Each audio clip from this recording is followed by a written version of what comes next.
Be excellent to each other and party on. We're back with another Legacy League, and today we are playing Bug Beanstalk.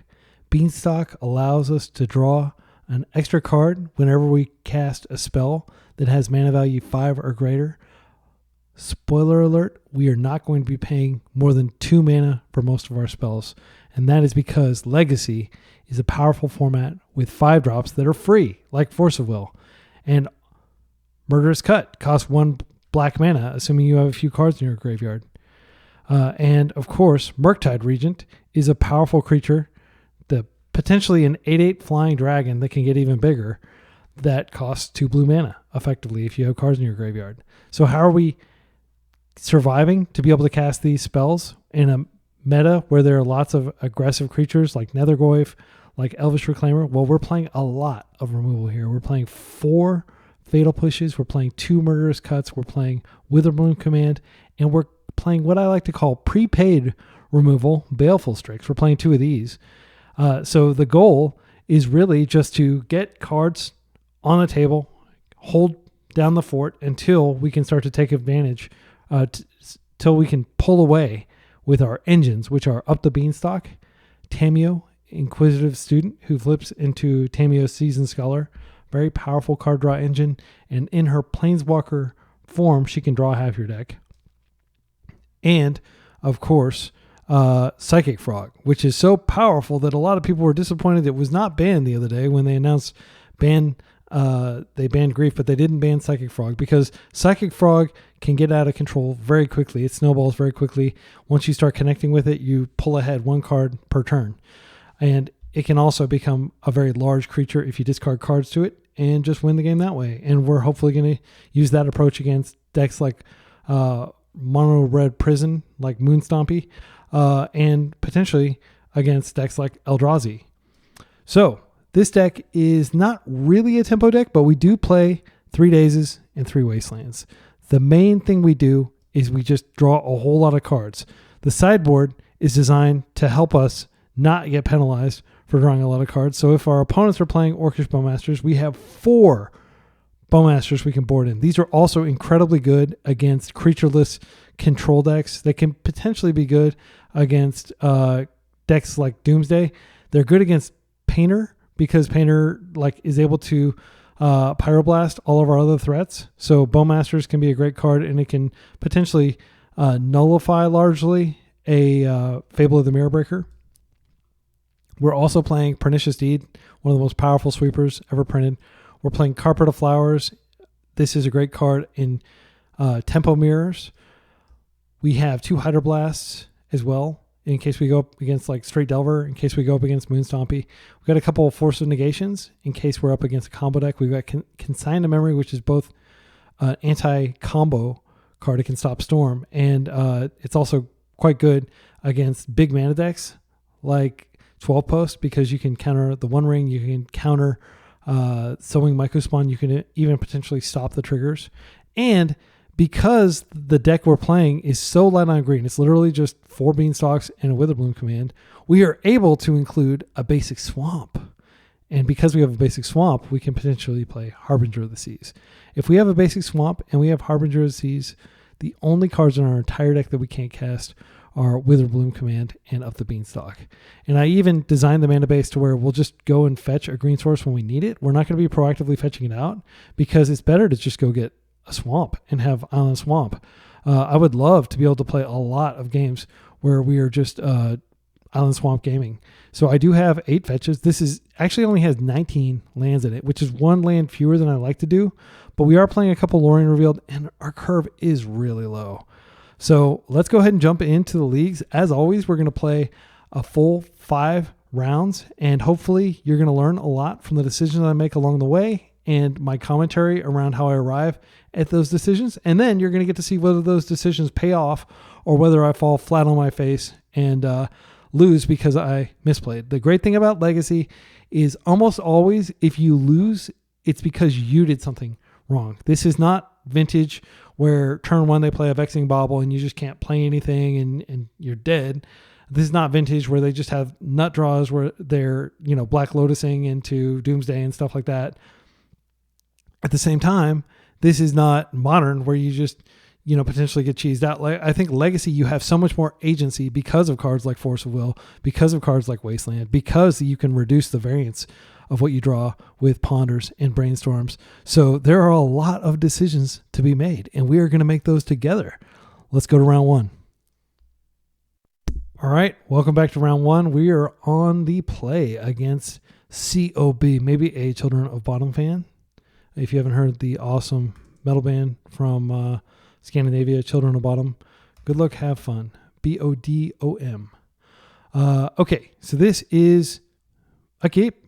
I mean, it's got everything we could ask for, really. It doesn't have a Beanstalk, but I'm going to definitely go Island into Swamp into Strix. And I love having this Force here just in case they are on a combo deck. They have, as far as I can tell, most recently been playing control decks.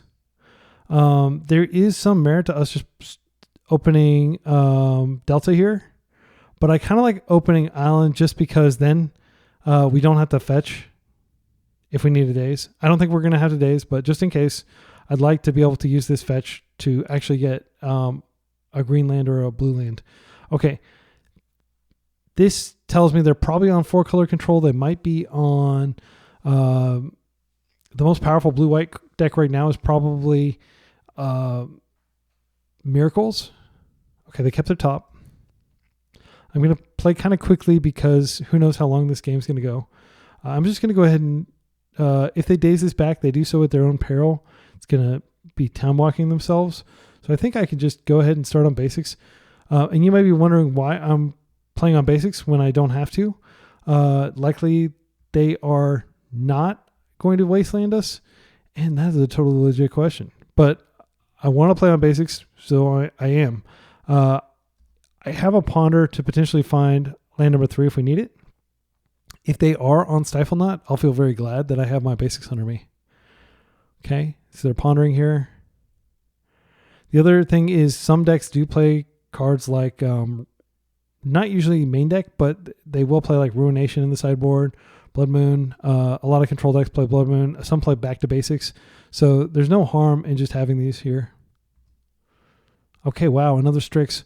The great thing about Strix is even if they do something to disrupt our Strix, we still got the card. So it's not that bad if they just like untap and decide to destroy. I think at this point I am going to actually clip this. It's tapped. If they, okay, yeah. And I was going to say if they attempt to stifle, it's not the end of the world because I can daze it. I am going to Baleful Strix here.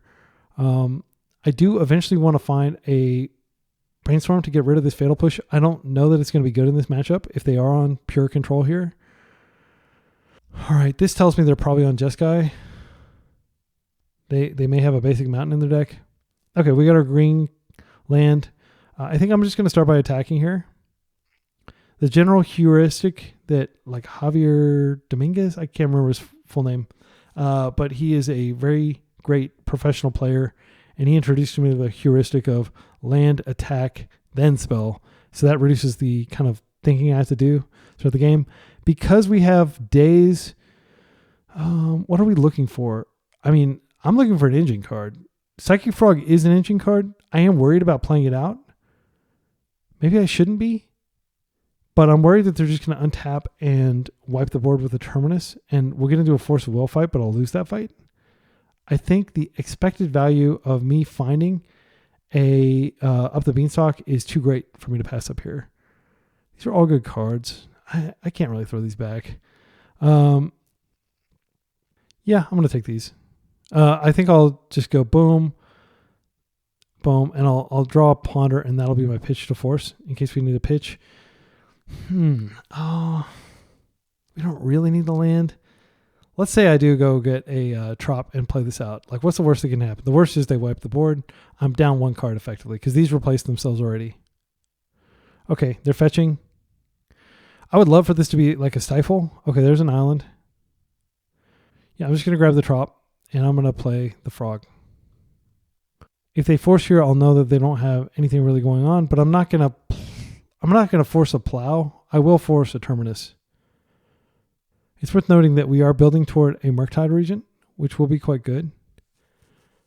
Yeah, and I shuffled away the Brainstorm. That was kind of dumb because Brainstorm could have put back Fatal Push, which I do believe is a dead card in this matchup. This is probably going to get a island or a plains. Yeah, that makes sense. I wouldn't be surprised if they go get a basic mountain with the Scalding Tarn if they're playing one. What is this? Prismatic Ending. I think it's worth forcing to protect this. I'm going to force pitching. If we pitch Ponder, I mean, they could fetch and they could have a day. Yeah, I'm gonna do it on Murktide here. They can force back, but I like having the days here just in case they do go get a plow. Okay, so they force back, so it's not the end of the world. They are gonna remove our frog. Okay, they are fetching. I probably will daze something if they play it here. Do I want to daze this? I mean, I've already communicated to them that I have a daze. I think I'm going to do it just because it may seem weird, but I don't have anything to do next turn. And I just want to slow down. Like every turn I attack with these Strixes does do 2 damage. And I'm not confident with this mana base that they have in front of them that I was going to convert that. And I drew another one. So yeah, I'm not bummed that I used it. So Brainstorm's not a bad card to have here, but we're not going to get any closer. And Murderous Cut's a dead card. I think we shuffle this. Okay, we got a Brainstorm anyway, which is great. So I'm just going to play this out, and I'll reserve the ability to play a Daze or Brainstorm into a Force. Yeah, this is slow going, but it's not the end of the world. We've got 20 minutes on the clock to their nearly 23. We do need to play faster. They don't have a land. That's great for us. That means our Dazes, they may have been pondering to try to find a land. Okay, I'm going to go ahead and attack first and then cast spells. I don't have any hasty beats in this deck. Dropping a 9 here. So these Strixes are doing damage. All right, so let's go ahead and ponder here. I would love to find fetch and Up the Beanstalk. I mean, I could just daze that. I am going to daze it. I'm not going to pay the mana because I might have something interesting to do with some of this mana. I don't even think I need to keep this island around. Okay, great. We stopped the 3 mana thing. Okay. So I will play out. I don't want that. Actually, I don't need this either. I think what I'm going to do here is I'm just going to ponder. I think I do play the land and ponder, and then let's say hypothetically I do find an Up the Beanstalk, which is the best card in my deck right now. I can cast it. It's not the end of the world. I'm just going to chill. Next turn, I'll Brainstorm and I'll try to find Up the Beanstalk. But once I get Up the Beanstalk online, I'm going to be so favored. Really, any engine. Okay, I'm going to go ahead and Brainstorm here. If they Brain Surge... Oh, this is so good. Okay, so we don't want that ever. We do need this. So I'll put this on top. I should have attacked first. I'm going to go ahead and attack first. Just in case there's... I can't imagine what they would have here that would be relevant. But what I want is for them to start using removal spells on my Strixes. Because that's a card positive exchange. Right, they're taking 2. Right, I'm going to go ahead and this should... I think I left a blue card on top. Did I leave a blue card? It was a Fatal Push and something else. They're going to force this. I mean, there's definitely a risk here. I'm going to go for it. Because I get a card guaranteed. And then if I do a blue card, yeah, Murktide, that's it. I couldn't remember what blue card that was, but that's a great one to have. All right. Okay, there's the basic mountain. So they are on full Jeskai here. We're going to draw a dead card here.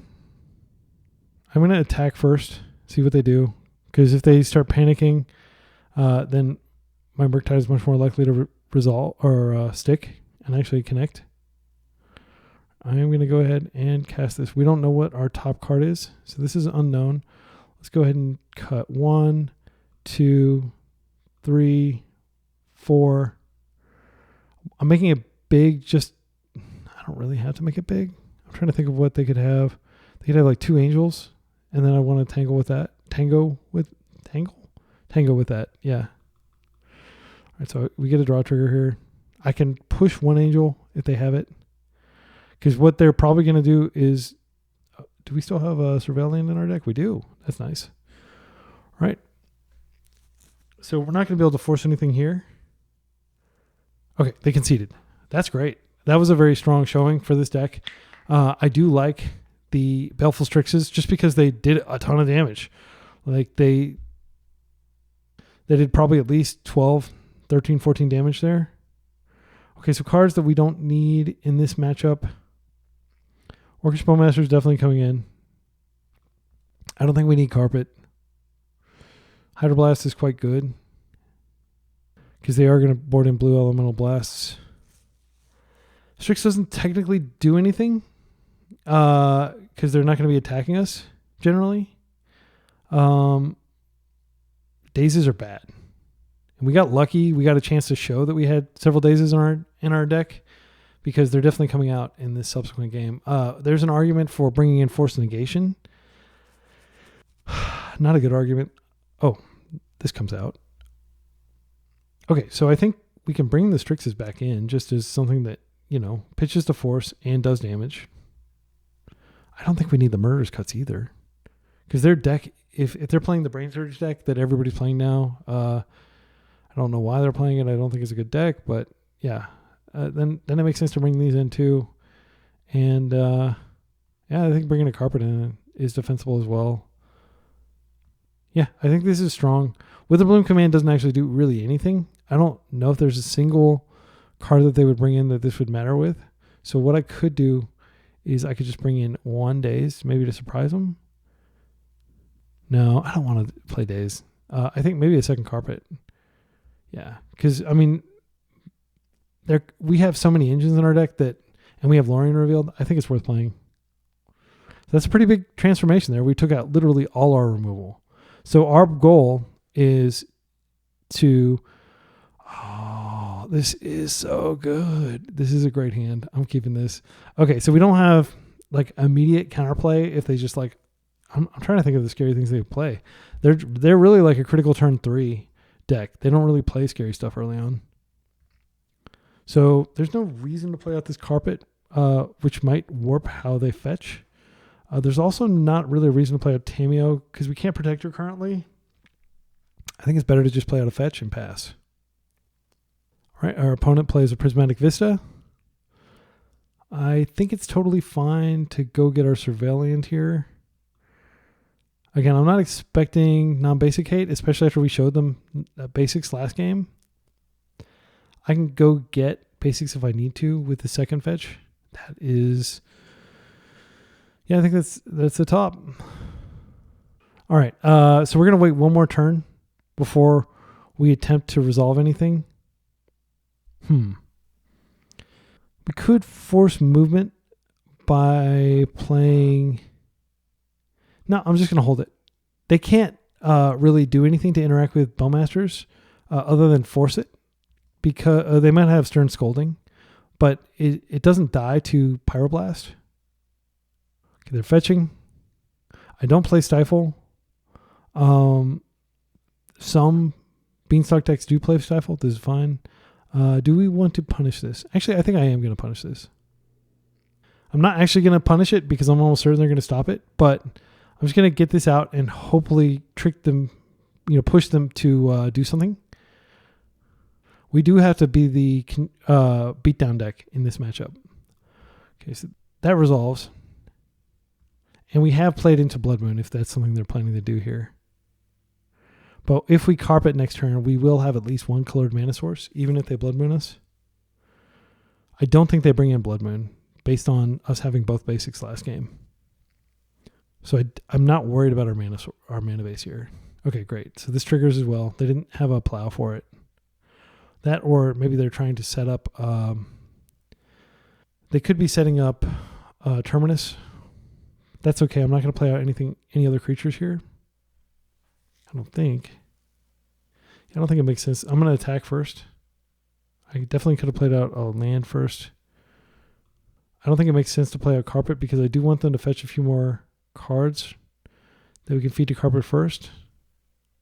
So Hydroblast is my only interaction right now. generally in these types of matchups, I don't play out a lot of creatures because they are almost certainly playing Terminus. All right, I'm not going to do anything. I'm just going to attack. Yeah, that is, it's tempting to just put even more damage on the table, but I don't think that's right. I'm looking for them to do something, to fetch some lands so that I can get some carpet value here. So, yeah, I mean, I think the fact that we can't flip Tamiyo makes me not want to play her. The moment we get a, that's fine. The moment we get a Brainstorm, I will play Tamiyo, even if I'm worried about them having Terminus. Okay, they're fetching some more. They're getting a Tundra here, maybe. They're getting another Plains. Okay, interesting. So I think they're going to have Wrath of the Skies. Unfortunately, my carpet's looking pretty bad here. I might board it out for game 3, if there is a game 3. Yeah, we just have to take that. I'm not going to fight over it. We have another one in our hand. I think we do punish this just because like there is some potential downside here. But the brilliant thing about Bowmasters is they're going to like draw all the fire away. And once they've exhausted their removal, then we're going to potentially be able to, I mean, they're like really taking some damage here. So it's 7, even if they do manage to like Terminus the board away, they're going to Wrath here, I think.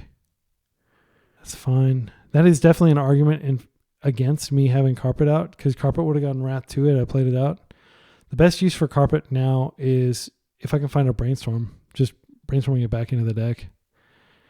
The good news is because they fetch these planes, they are very far away from being able to deploy.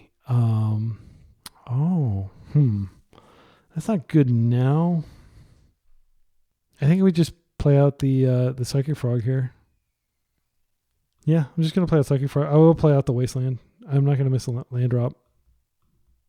They don't have red source here. They might force this. I need a few more turns before I can Murktide. Murktide is just kind of a big dumb beater here until we can find the Up the Beanstalk.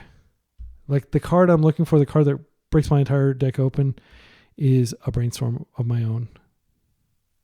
Look at that beautiful Brainstorm. They even got the good old Christopher Rush art that I love, that I play in paper and here on MTGO. I don't think that this frog is long for the world, but I just need to do something while I wait to find my Brainstorm. Because once I get Tamiyo flipped, Tamiyo is extremely difficult for their deck to deal with. They do have Prismatic Ending, but they may not even be playing that. Yep, this is Terminus, and this is fine. I'm just going to let it happen. This does constrict their mana. That is like, okay, they did play that land out. So I'll see what I draw, but I'm almost certainly going to just waste that Terminus. Or that Tundra. Okay, Swamp. Not super duper helpful. We have a couple options. One is to just play out like a big dumb Murktide and force them to interact with it. I don't think that is terrible. I think I'm going to go and waste this now. They'll probably float, and then I'll go into combat, and then I will deploy my Murktide. Okay, interesting. Brain Surge. I don't have a way to punish that, unfortunately. They're going to be able to draw a lot of cards. But they're going to have to decide what they're going to do before they know that I'm going to deploy this Murktide. Not a particularly scary card. I really need to find a Brainstorm. My goodness. My kingdom for a cantrip. Okay. Yeah, I'm just going to play it. It's like weak and sclerotic, but I'm not going to fetch. I'm not going to pretend I have something. I mean, this is hard to Wrath away. They won't have the mana to Wrath of the Skies it away. And it is death in 2 turns or 3 turns. Again, super weak, but if I can trade that for a plow, I'm happy. And treat. It's fine. So they're going to have a single 4/4, which does tango with my Murktide currently. No, wait. Do they get... they get 1. Not the scariest outcome, but they are... No, actually, they're not even close to being able to Mystic Sanctuary. So I think getting that second Plains really cramped their style. Oh, man, can I eventually draw? Oh, okay. So I think what I'm going to have to do... I'm not going to be able to attack in here. This can just wall it forever. I don't want to play out Tamiyo. I mean, you could argue, oh, you could have been making tokens this entire time. Wrath of the Skies, like yeah, I can't even attack him with Tamiyo. There's no reason to play her out. I think I could play this out just to further warp their ability to fetch. Yeah, I'm going to do that. I'm hoping to Hydroblast something. If I Hydroblast something, then I can potentially return Hydroblast from my graveyard. But they haven't given me a Hydroblast target. If I return something from my graveyard with Mystic Sanctuary, then Murktide can potentially dance with this Angel. That's fine. They're going to go get just probably a basic island. A basic mountain. That's fine. The longer this game goes, the more favored they become. Okay, they're not attacking because they're not crazy. I have literally no removal on my deck. I'm going to wait. All right, that's something good. All right, so I'm going to start with the Ponder here. I hope they don't have a way to interact with it. I mean, the Brainstorm is what I've been looking for. Where have you been all my life, Brainstorm? All right, let's take that for sure. All right. I'm going to play out Tamiyo. Actually, you know what I could do is I could go ahead and play Carpet here, and then post-combat, I have some options. Let's see. I still think putting Carpet back is the play. They could easily have a Plow here, and that would suck. But if they have a Pyroblast, I'm okay with that. They could have Hardcast Force too. I should have thought of that, shouldn't I? That was kind of dumb. I could have wasted, then passed. Looks like, oh, counterspell. Straight up counterspell. So we had, what do we have on top? I don't think it's worth brainstorming now. Actually, there's no reason not to brainstorm now. Let's just brainstorm now, see what we get. Actually, I know the cards on top of my deck are good, so that was a bad play because if they Pyro, I have to go fetch to Hydro. Okay, so I'm going to put this back for sure. I'll put this back. That resolves. I've got another one. Now, I think we chill. I'm going to waste now just to restrict their options. And I'm going to pass. And I've got Hydroblast up. I've got Tamiyo next turn. I just need to find another Murktide, and I can grow this Murktide and attack in. All right. They're just passing. They've got 5 cards in hand, though. I'm assuming that they are playing Fourth Air Lingus as their win condition, but they may not be. They may just be playing this. So maybe, yeah, I'm not sure. All right, so I'm going to go ahead and go to my upkeep. I should have actually, no, I've already used my Surveillant, so I don't have any more ETB tapped lands. Actually, yeah, I can put Brainstorm back on top. That's good. Let's do that. Let's get Brainstorm back. Now we can potentially flip Tamiyo. This grows the Murktide. Okay. Let's draw our Brainstorm. Go ahead and Tamiyo here. I would love for them to start firing off Pyroblasts. All right, Tamiyo's in. I am going to go ahead and attempt to Brainstorm now. I think they're going to try to kill Tamiyo, but if they try to kill her with a Pyroblast, I have interaction. If they try to kill her with a Plow, I don't have interaction. It looks like they're doing Pyro. Right, so I'm going to go ahead and keep a green up in case I do find an Up the Beanstalk. They are forcing, what are they doing? Brain Surge? I think I'm going to force Brain Surge. It represents card draw for them, and also it's a way for them to potentially get out of this situation. Okay, they're tapped out. My Brainstorm resolves. My Tamiyo flips. I get a Psychic Frog, which is quite good. I don't think I play Psychic Frog. Well, I'm not going to be able to play it this turn. All right, so we'll go ahead and flip Tamiyo. Go ahead and plus her. I can't profitably attack in right now. Next turn I can play Psychic Frog and I can potentially attack in. But that does open us up to, Wrath of the Skies and some other. Actually, Murktide is so big that they're not going to be able to easily Wrath it. That's fine. They're not going to be able to actually kill Tamiyo here. So next turn, I will most definitely deploy the Psychic Frog. That's fine. So Tamiyo survives. I will most definitely jump the frog in front of this thing, but I can't actually discard cards. So that does mean that my Tamiyo is probably dead. Okay, so Psychic Frog, yeah, we'd have 3 toughness. I think I'm going to go ahead and hold this in case I find... Yeah, I think if they attack in, they're leaving themselves naked to Psychic Frog. I'm not in a good position by any means, but I do think encouraging them to attack in so my Psychic Frog can get an attack in I can draw is worth it. Yeah, because there are so many cards they could have that could kill my Psychic Frog here.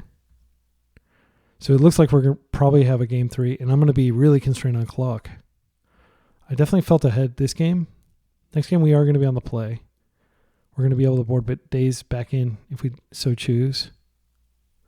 Okay, they're surveilling. They top. That's not good. And here they're going to... What are they going to do? Is this Ruination? Wrath. I'm going to get Scoop. Yeah, I don't think I'm likely to draw out of this, and I need clock for game 3. I'll go ahead and take a look at what I would have drawn. Was it a premature concession? Let's see. It is not letting me see what my next card would be. Okay. I'm just going to go to sideboarding because it's just like spinning forever. Okay. Witherbloom command would continue to be terrible there. I think Carpet is terrible, especially on the play. They just are inclined to go get basics anyway. So I think we're bringing 2 Dazes back in. I don't think any of these other cards make sense. I feel vindicated in not bringing in Fatal Pushes, Murderous Cut. Like that token is not worth, a card to kill. And when it comes out, the game's already probably over if they managed to survive that long. I think we just caught some bad variance there. We didn't get any Up the Beanstalks, which is the real power card in this matchup. Tamiyo is really good, of course. So we're looking for a Beanstalk and Tamiyo hand. This isn't a bad hand, though. I'm keeping it. So I am going to go ahead and Island Ponder, looking for a Underground Sea. I think this is fine. What I'm going to do, I don't need a green source. This green source is probably never going to get contested.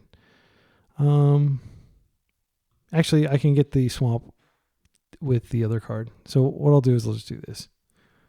I'll draw swamp next turn, or fetch swamp next turn, and then we'll have Bowmasters up.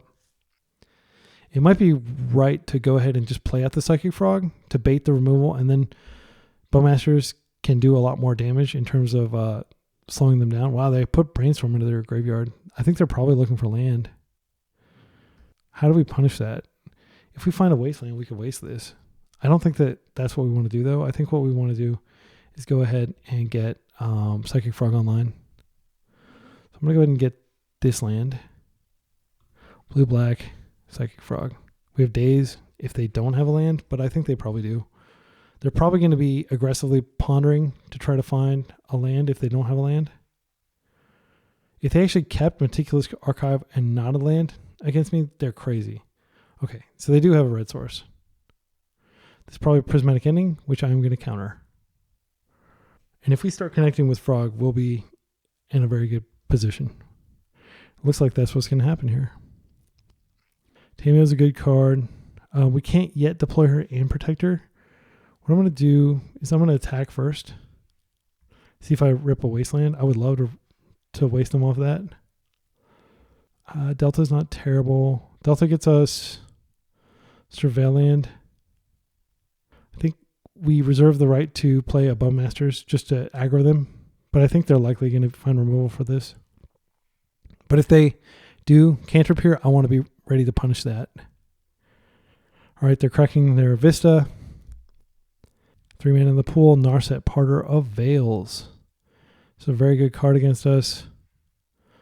If we can kill it next turn, they're not going to have the mana to do anything. I think I'm going to go ahead and I should have waited technically, but what I'm going to do is I'll get another Trop and I'll just wait for it to resolve, and then I'm going to, when they put the ability on the stack, I'm going to attempt to Bowmaster it, just to ensure that it's dead. I'm fine with them being able to get the selection, but I don't want their ability locking me out of the game. Okay, interesting. Well, I'm going to try to deal enough damage to it that you never even get a card from it. Okay, so if your goal was to get me to overcommit to the board, congratulations, you have done so. I think we go ahead and we attack here, and I will discard. I'll discard a land. I'll discard a fetch. Okay, and then I'm going to discard my fetch here because I want to keep this basic island just in case of absolute catastrophe. We've done 4 damage. Narset down. We draw a card. Feeling pretty favored here. Wasteland is a very good card. This does shut off some of their outs. I like pondering for a Force of Will here because that covers the other contingency. I don't mind a second Bowmasters though. Yeah, Bowmasters number 2 should be very powerful as well in case we need it. Yeah, I'm not going to play out Tamiyo. I'm just going to chill. I can't use this mana, unfortunately. They did find the plains. They're not playing anything. Right? I think we should play this out. We can always play this out later, this island. I'm going to attack. See what they have here. Okay. Brainstorm. You know what? When somebody brainstorms and you have a Bowmaster, I think you play it. I don't know what they can brainstorm into that's going to save them. They're going to take, what, like 12 damage here? A lot. I think they're conceding. It's just too much pressure because they're going to take a whole lot here, and then they're also going to take a whole bunch from this Orc army that's attacking. Oh, they're not conceding. They actually resolved it. I mean, they do have a path out of it, but it's not going to be pretty. I think they're conceding. Yeah, good games. Bowmasters is really good against control decks. And I think now that Bowmasters is going to be played more, I mean, we're playing 4 in our sideboard. I think that these blue-white miracle decks are definitely in danger. See you in round 2. All right, welcome back for round 2 against Pepe, whom we have played against before. I believe this is a very skilled Delver player. I'm going to double check. I was wrong. This is an Eldrazi player, and it looks like they're playing. Let's see whether they're playing the fast Eldrazi with the line breaker. Yeah, this will be an interesting one. I don't think we're unfavored, but this is going to be tough. I think we open probably Island Tamiyo, and then next turn we can ponder to fill up our graveyard and maybe flipper. We'll see what we draw. But I definitely want to get Tamiyo on the table. By fetching, we are not only getting a basic so we don't get wasted out of this game, but we're also putting some stuff in our graveyard for Murktide because we want to cast Murktide even if we don't have like a really big Murktide. We still are going to want to be able to get Murktide out of our hand. Murktide, even if it's just trading with a Eldrazi Linebreaker, is still pretty good. All right, Ancient Tomb Gamer here. Once upon a time, they got a Wasteland. Yeah. I'm not as scared about Wasteland as long as you don't also have freaking Sowing Microspawn, which punishes you for playing on basics. All right, options. Well, I think I'm going to play this out. I'm going to attack. We still haven't seen any reason to... Okay, I think if I get the opportunity, I might actually flip her. So what I'm going to do is I'm going to... Maybe, do I want to bait them into wasting me? It's not the worst. I don't need this black source. Yeah, I think baiting them into wasting me is not the worst. And what I do want to do is I should have, of course, I wanted to... You fetch before you ponder just in case you want to keep the cards. These are so good. My goodness, this is insane. Yeah, so we're not going to be able to flip her this turn. But I think what we want to do is probably... Daze can be our bottom card, then Strix, then Force. And Force will pitch to pitch Daze, most likely. Yeah, I think that's good. And next turn, they are going to be able to potentially kill 2 lands. Oh, Cavern. That's great. That's not great. I'm being facetious there. Cavern is a terrible card against us. It like really rocks us. Okay, what are they gonna bounce? They got blue there. Glaring Fleshraker. Unfortunately, I can't counter that, but I can cut it next turn. Okay. All right. So I do think it's worth going ahead and cutting here. And if we cut, we're probably not going to be able to deploy. So I can go ahead and attack, and then I can always just, crack a clue here. Yeah, it sucks, but I think we do need to kill this because this can potentially be mana positive if we don't kill it. So I'm going to go... Yeah, I might as well use all my mana since I have to use some of it. We'll just kill that, and I will exile these 2 lands. If they have Sowing Mycospawn, it's going to be absolutely brutal. Because they've already got 1 Wasteland, and they could potentially waste 2 lands and Sowing Mycospawn. It would be just total annihilation. If we can survive long enough to get the Strix into play, though, that will be a very powerful deterrent. Sowing Mycospawn without Kicker can counter it. They are going to be able to go get a Wasteland. And I think what they're probably going to do is waste both of our lands over the next turn cycle. I have Ugin. Okay. Well, I'm actually less worried about that than I would have been about them wasting 2 of my lands, because now I can deploy my Strix. I think we go ahead and deploy Strix just with the hope of drawing a land here. Drawing a cantrip would also be good. Actually, that's not terrible. We can flip Tamiyo this turn. I think I'm going to go ahead and attack with her, and then I'll play out Mystic Sanctuary. We put Ponder on top, because they're definitely going to go after our black land here. I think Ponder's good here. Play it out. We'll get the Ponder back. Okay. Yes to the ability. Question is, do we want to Ponder, or do we just want to crack the clue? I think, or actually, it's on top of our deck. It's not in our hand, so we don't have that option. So I'm just going to draw here. So we get the clue. We get Tamiyo flipped. We draw, we're plussing here. They are disincentivized from attacking in. However, if they have Kozilek's Command, they can cast it. However, I will force Kozilek's Command or daze it.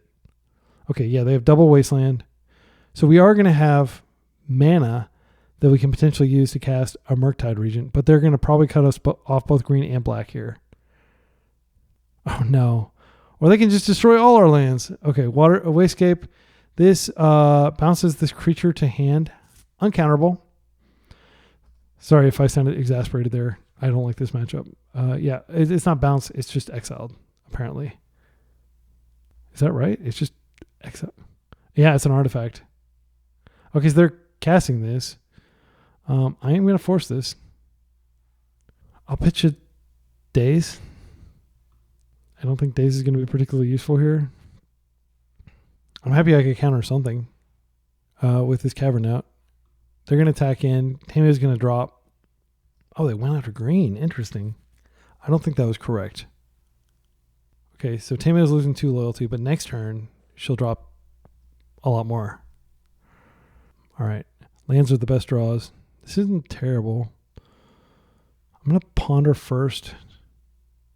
I don't want to forget to do this. I'm just going to do it. Okay, so I'm going to Ponder. Best card that we can find. Probably Fatal Push. Wasteland is not terrible. We could waste the Eye. We could waste the Cavern, and then we have Force Up, but that seems pretty weak. I do think we want to waste something, though. So I think what I'm going to do is I'm going to go like this. I think I have to waste the Eye. Eye gives them a lot of punch as far as Kozilek's Command. And now, I'm just going to go ahead and play this out, and I'm going to hope to high heaven that they are not able to deal with this, because this is really my last hurrah here. This will disincentivize attacking. If they have another Wayscape, they can potentially bounce it back to hand, though, and I don't have an easy way to redeploy it. So we know the top 2 cards of our deck are pretty dead. That's it. That's good. I'm always happy to see them playing a Lotus Petal at this point in the game. Once upon a time. And they're doing that instead of wasting us. They're probably trying to find Glaring Fleshraker, which is a very good card. If they Cosmic Command, I'm hoping that they go all out and we are able to convert this Daze. That would be amazing. Yeah, Glaring Fleshraker. We can't interact with it. Okay, they have 2 cards left in hand. Petal creates a token for them. They have 2 mana. I'm really glad I took out Eye of Ugin now. I think that was definitely an important call. All right, so I'm going to untap. I'm going to draw Lorien Revealed. I think I cycle Lorien Revealed. Maybe get a green source. I think it's probably better to get a second black source. I mean, I'm definitely plussing this. They're presenting a lot of power here. So if we get this is our last black source in the deck. It's scary. Okay, let's say hypothetically we attacked here.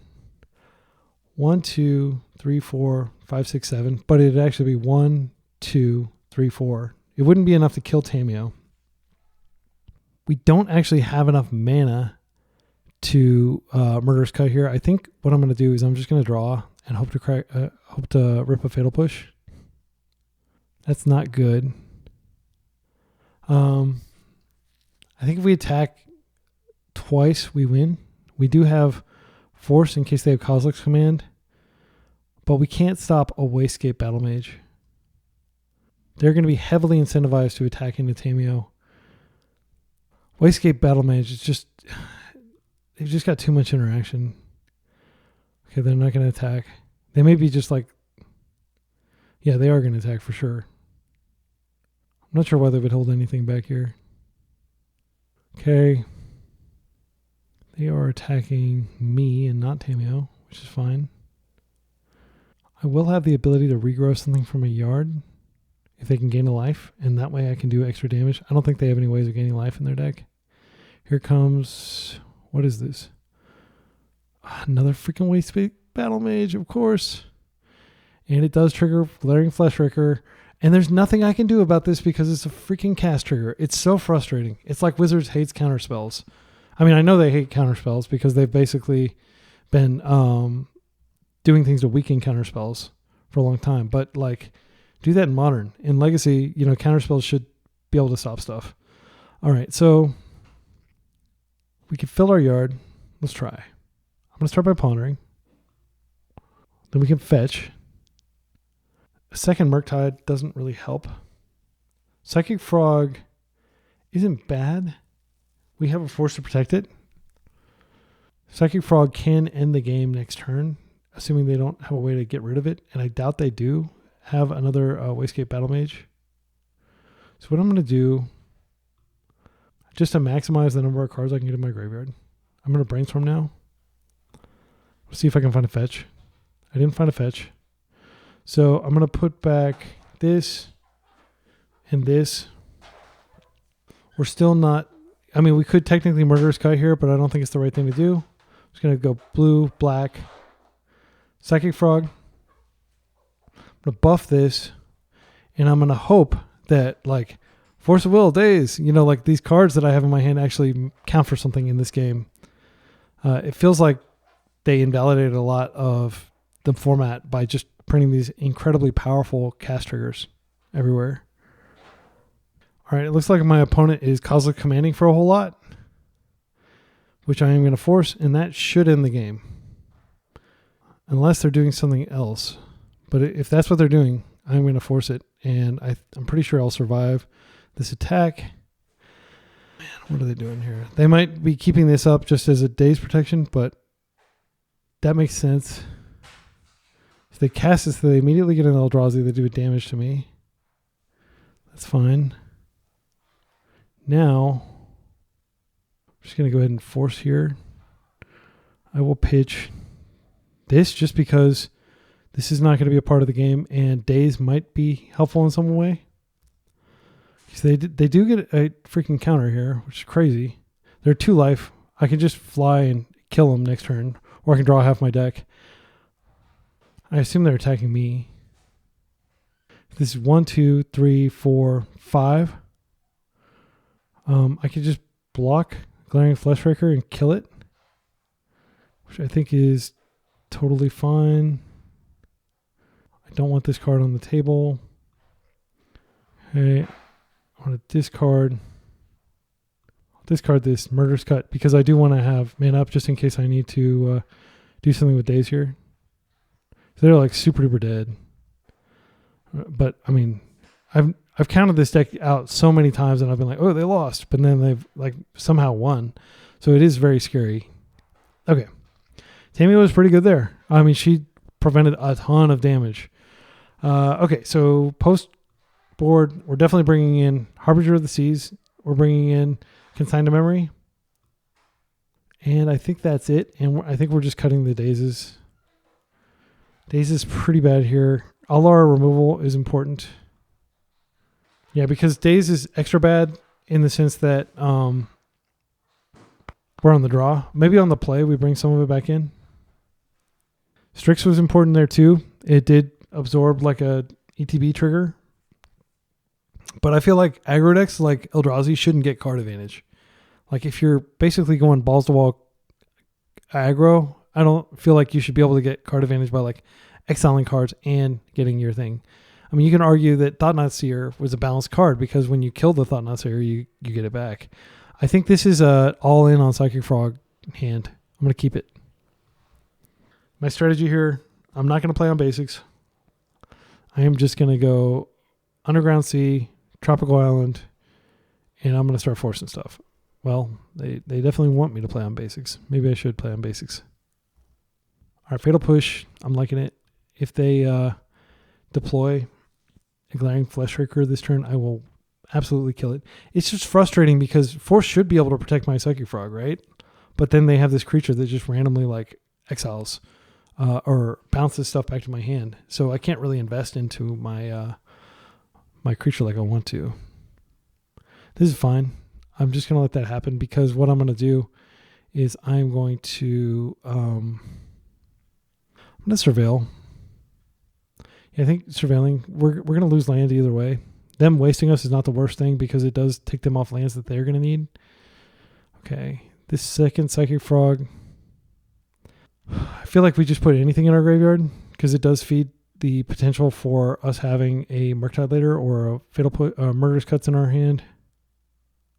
Blue, black, Psychic Frog. That Wastegate Battle Mage, that card just invalidates the color pie. I guess technically you're paying colored mana to use it, but they always have colored mana because of Cavernous Souls. Is this going to bounce it to my hand? What is this?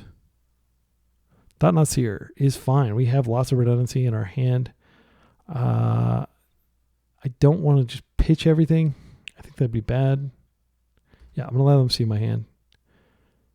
The fact that they played out the Cavernous Souls, sad. I don't think we go so aggro as to not give them a chance to block with Thought-Knot Seer. We just want to make sure that our frog is big enough when it does.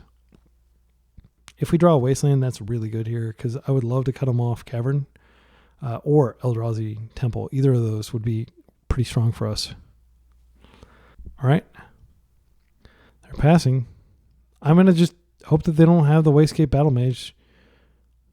Oh, by the way, the card they took was Murderous Cut. I think we start by attacking. I do probably want to cast this Fatal Push. Okay, so here are the options. One, we can just Fatal Push this, get a card, and then attack in. I think it's fine, actually. I'm going to do that. No, wait, we can't because of freaking Chalice of the Void. That's why they got rid of Murderous Cut. Okay, well, I'm going to attack in. Okay, they are not going to block, I don't think. And now I'm going to discard this. I'm going to discard this. I'm going to discard this. I'm going to draw. And so we got them down to 16, which is good. We got another force. Okay, 3 of a kind. I think, yeah, we'll see what they waste. And then based on what they waste, we can fetch. There's no reason to fetch now. Yavimaya. So this is, they play this because this taps for Eldrazi mana and for green and blue. So like the downside of this actually makes it like a tri-land. Pretty good. All right, it looks like they are going to do the thing with Sowing Mycospawn. That's fine. I'm going to let that happen. I am not going to force this. My forces are for forcing Kozilek's command. Maze of Ith, you got to be kidding me. You've got to be kidding me. That's so strong. Yeah, I mean, they deserve to win this just by virtue of having Maze of Ith in their sideboard. Yeah, I'll take it.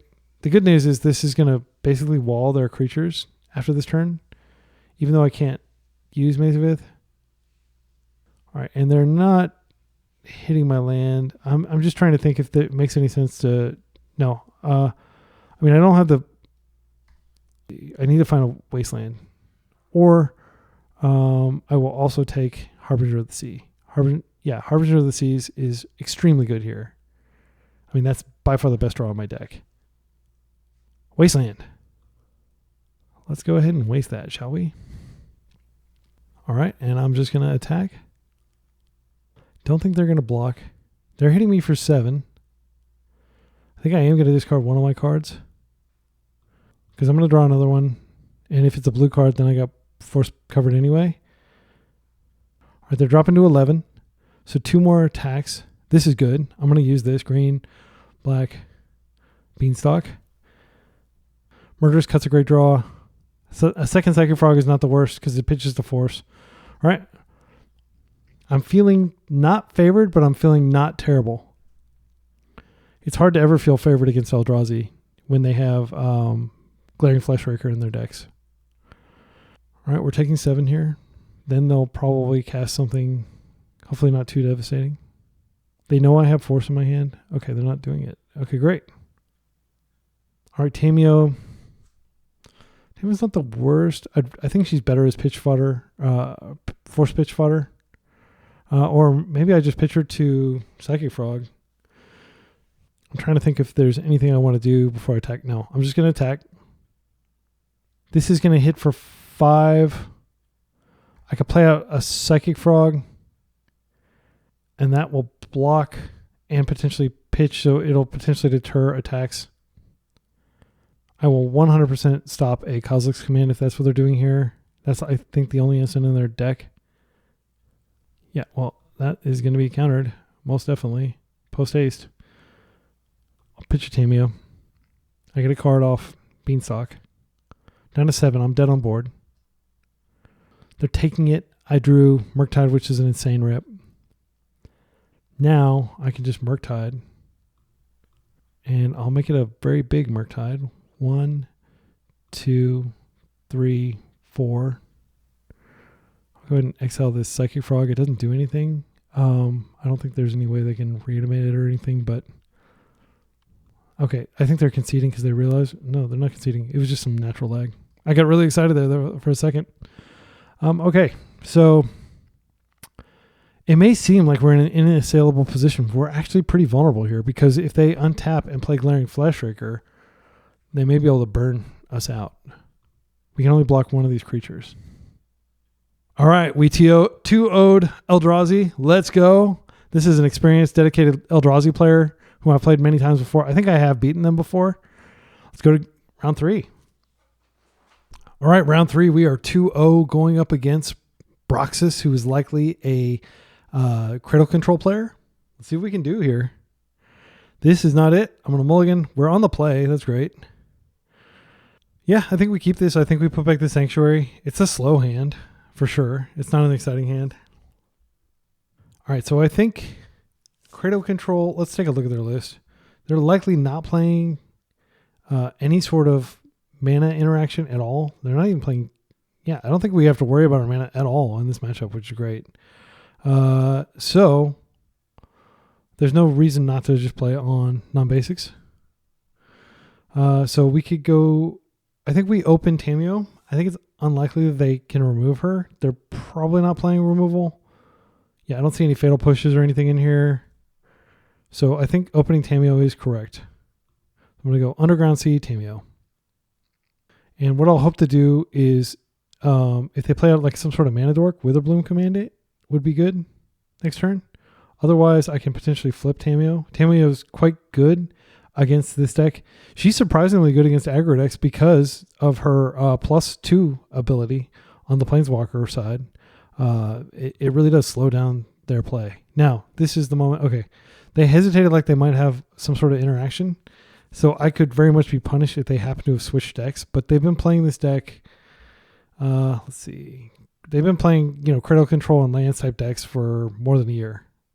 So, yeah, I think that's likely what they're playing. And most people that play on MTGO are not me and are not able to get in a league, like 5 or 6 leagues a week. Oh, that's great. Yeah, we're going to Witherbloom that.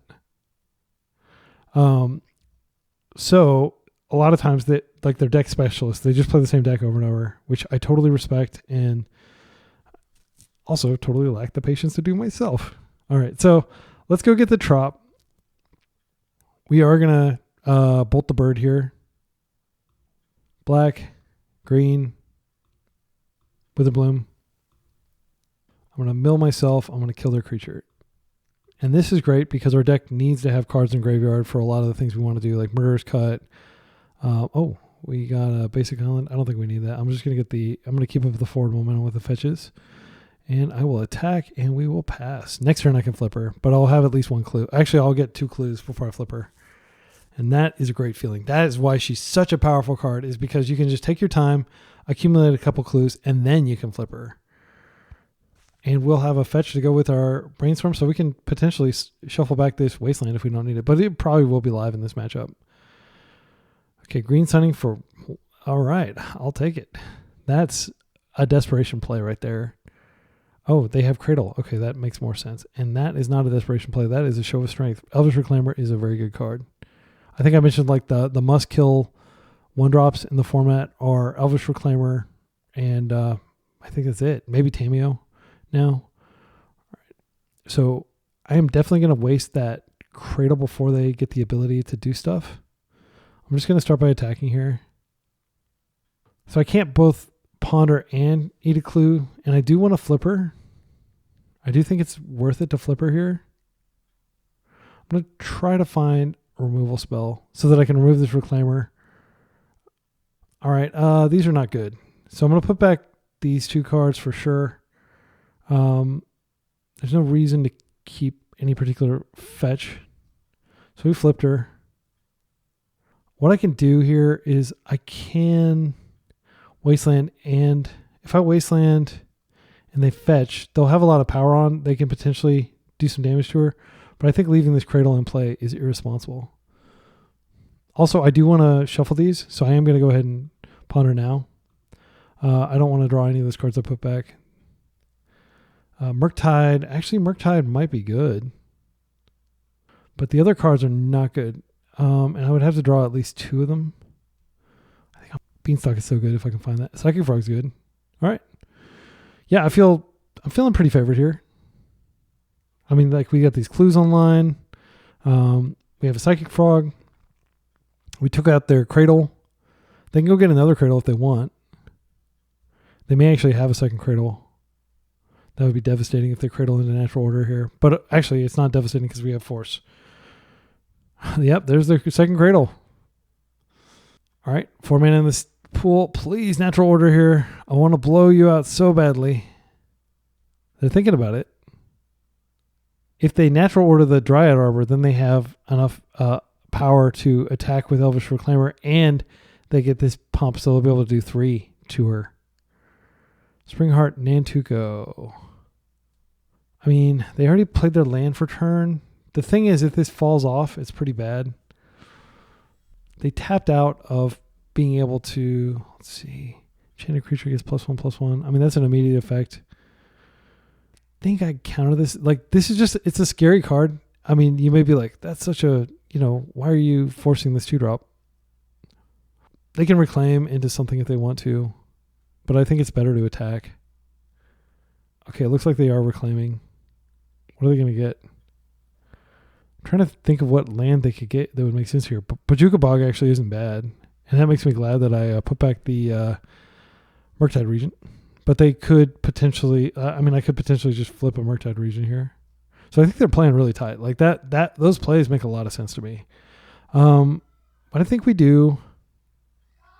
If we plus here and we deploy a frog, they can't really attack in, and we can keep Brainstorm up. Yeah, and I think black, blue, we're definitely deploying this.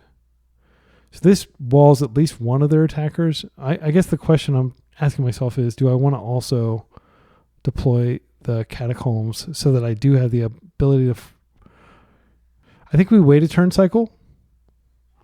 Because if we do have to pitch cards, like I would love to draw my entire deck or half my deck, right? Who wouldn't? So I'm hoping that I can get there. They're going to be attacking for 3 potentially with this Reclaimer. Sylvan Safekeeper is kind of annoying, but it doesn't actually change anything here. If they're able to natural order now, it does. That's scary. That is a very powerful creature. They don't have a lot of lands to sacrifice to the Sylvan Safekeeper. They have mana off Cradle. I think they're probably going to attack in and get the bonus. Oh, they're not going to even attack in. That works out well for me. Okay, so we need to get some additional blockers stat. Second Psychic Frog. Hey. All right. I've got a visit from my kid. So if we attack in, I don't think we attack in. I think that would be a mistake. We need to defend. So what I'm thinking I do here, this has Vigilance, so they could attack with both of these, but they are going to have to stop it before it gets to 8. I'm going to start by, I think, brainstorming, because we have the option to shuffle. I'll brainstorm keeping black up, because I would love to find a Fatal Push. Actually, Fatal Push is not great here. Fatal Push does cause them to sack a land, but I don't think it's good enough. I think we really need to find a creature. Yeah, because they can easily sack. They can go get land. I'm just trying to think about, like, we just need to keep her alive. I need something to block one of these creatures so that we can keep her alive and give her enough power to win next turn. So I think we're putting this back for sure. Putting this back. It saddens me, but Fatal Push just isn't good enough anymore. We need to find Strix. If I found a second Tamiyo, that could chump, actually. So I think what I'm going to do is I'm going to fetch here. Let's get a second Underground Sea. I'm going to go ahead and ponder, and Tamiyo will win me this game, potentially. None of these cards win me the game. Force is good to have, but I think we high roll into Tamiyo here. Ugh. Okay, so we have to come to grips with the fact that Tamiyo is unlikely to be able to ultimate. I'm still going to plus her. Yeah, I think I can ponder. It's card neutral. It doesn't hurt me to just go ahead and do this now. I'm filling up my graveyard for a big Murktide. We already played a land this turn, right? Let's double check. It's been a while. Brainstorm. But yeah, we did. We played the Catacombs so we could shuffle. I'm going to shuffle this. Strix is the best card. Force is not bad. All right. So what we're going to do is, depending on what they do before they attack, we will likely have to block Elvish Reclaimer. I would sacrifice Psychic Frog to keep Tamiyo alive. So if they only attack with one creature, I will do that. Okay, it looks like they're sacking. They may phase out my Psychic Frog here, which would be pretty bad. That would give them the ability to attack and to do a lot of damage to Tamiyo. Because white is going to get stronger. Yep, I mean, there was nothing I could do to stop that, unfortunately. And I've burned a lot of clock thinking about this. So I think between the Elvish Reclaimer and the white, they're going to do a substantial amount of damage to Tamiyo. Ignoble's coming in. A lot of mana in the pool. No, thank you. I will counter that. Oh, I didn't have to freaking do that. I could have just dazed it. That was bad. I'm sorry. I am sorry, audience. I could have dazed that. Yeah, I don't think that they had any green floating. That was totally a boneheaded play. That was a punt. We would be up a card if we'd done that. I don't think it's going to matter too much because Tamiyo is my last kind of like thing that I'm clinging to as far as like winning. They're going to attack with both the white and with the Elvish Reclaimer, and they're going to do 6 loyalty to her. She can't even return anything from my graveyard anymore. So sad. Tamiyo was so proud. Oh, wait. Only 4 loyalty? Interesting. Yeah, that is interesting. I feel like they could have done more damage than that. Did they not attack with white? Okay, so here I do want to plus, and I want to stand by and be ready to discard. Actually, what I'm going to do here, if I can find a Strix, I will play it in a heartbeat. That's the best card we can have here. Fatal Push is not good enough. They can just sack a land here. Yep. So if they attack with white, I think Psychic Frog, I hate to say this, but I think Psychic Frog is going to just be chumping here. Actually, yeah, I can play this out, and I can crack a clue in step, or I can discard this push, but this white is just going to totally destroy Tamiyo if we let it. Okay, they're sacking. Let's see what they get. Okay, they have used the second Talon Gates of Madara to exile our frog. They can definitely kill Tamiyo here. I don't think Fatal Push is good because I don't. They've got the Sylvan Safekeeper. I should probably just concede to save time, but I'm living in this fantasy world where interesting. That is like a bad attack. Wait, they get a plus. Okay, never mind. They have enough. Yeah, she's dead. I'm living in this fantasy world where I just like rip, Up the Beanstalk into Murktide into, like really good gas. All right, let's draw. Hedge Maze is not a good draw. We're basically dead on board now. I'm just gonna concede. I don't think there's a point in playing it out. Like I could jump the frog and get it, but they're gonna be able to kill me on the crackback probably. Okay, let's see if Murktide was the top card. Even if it was, it's not that great. Yeah, more Fatal Pushes. Man, it's crazy how this one Sylvan Safekeeper like invalidated our entire removal suite. But luckily we've got a sweeper. I do think Bowmasters is good in this particular matchup because it comes out and it just really destroys a lot of their creatures. They have a lot of 1 toughness creatures in their deck. Strix, as we established, is very good here. I think Daze is actually surprisingly good here. I don't think throwing away the Daze or throwing away the Force when I could have dazed was consequential in that particular game. But I am still embarrassed that it was such a reflex. Like, oh, I have to obviously stop that I didn't stop to consider the fact that they didn't have any additional creature-based mana. Okay, so Witherbloom command, very good. Fatal Push, normally very good.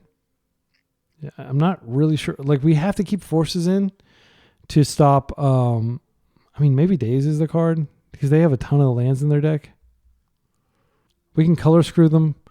I'm not sure how effective color screwing them is, but they play a lot of non-basics. Like if we look at their list, it's almost all non-basics.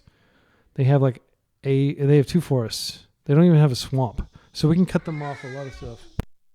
Yeah, because they're not even playing a black source. I guess they don't really have a lot of black cards in their deck. Oh no.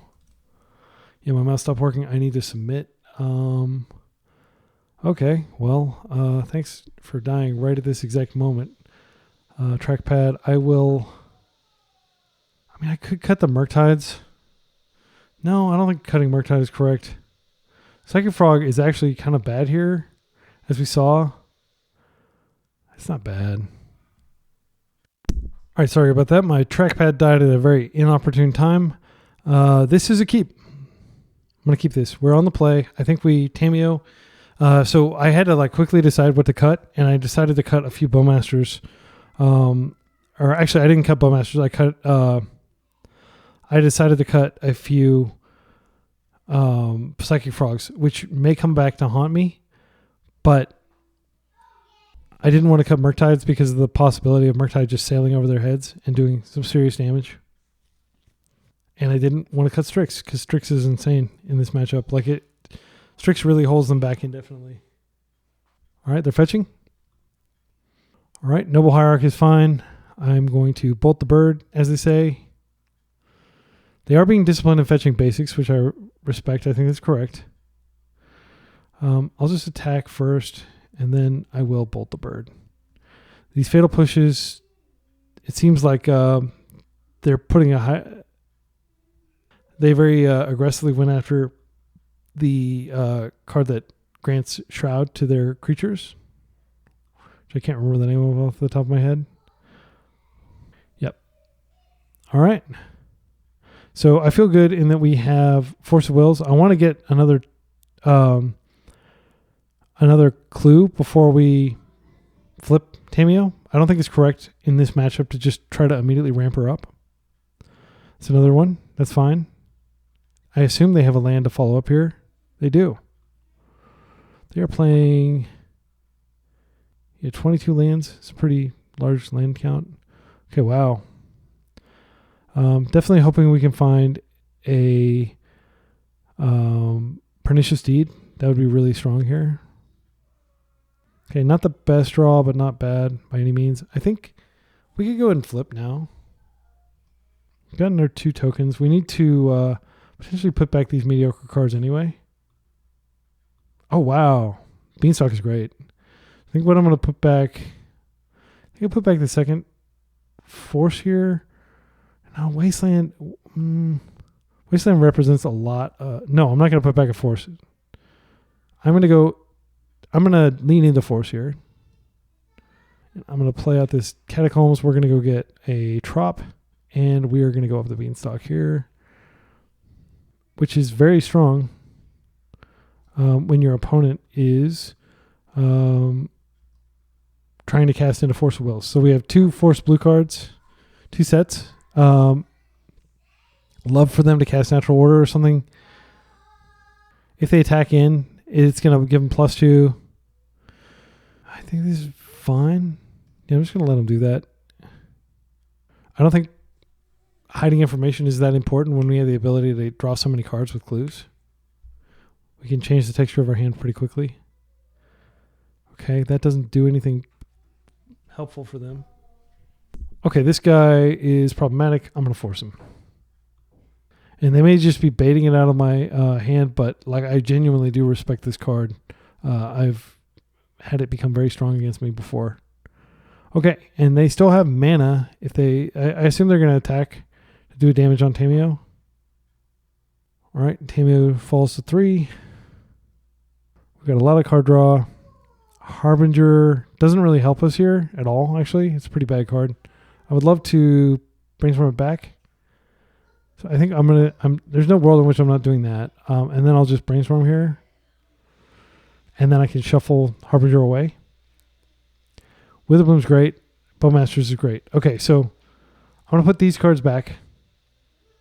And I can just Witherbloom to clear them. Witherbloom. And I will destroy one of their dorks. Let's go after this one because it can produce more relevant colors, I think. I'll get a Catacombs back. And I will pass to them. Actually, I should have gotten a different... just in case I need to use Mystic Sanctuary, I should have gotten a different fetch land. This is the only fetch land that can't get Mystic Sanctuary. So that was a very minor, hopefully minor, error on my part. Endurance is fine. I don't care that much. They're actually not putting very much bad stuff back in my deck. All those are good cards. What you don't like is when they endurance and then they get like the good cards. So when I say good cards, I mean like endurancing and getting back like a whole bunch of fetches. This is insane. Okay, I feel very favored here. I'm going to be very disappointed if I somehow manage to screw this up. So I'll start by Strixing. We don't know what's on top. And then I do think I'm likely to be able to draw half my deck here. I'm going to go ahead and Bowmaster now. The reason I'm going to do that is because we can deny the mana and they can do lots of tricks with their deck. We'll cut them off those colors again. Black. We'll just chill. Next turn, I will minus this, even if losing Tamiyo. It's worth drawing half my deck. I think they'll likely concede when I draw half my deck. They may make me play it out just because they are pretty ahead on clock. Okay, that's fine. I think the block is with this. I want to keep my Strix because it can potentially kill stuff later. That's more important. Okay. So untap. I mean, they definitely could have their own Bowmaster, but I have that covered. So I'm going to go ahead and draw half my deck. And if they want to play this out, they can absolutely play this out. Okay, it looks like they're going to play it out.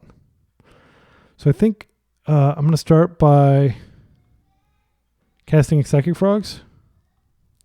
Psychic Frog.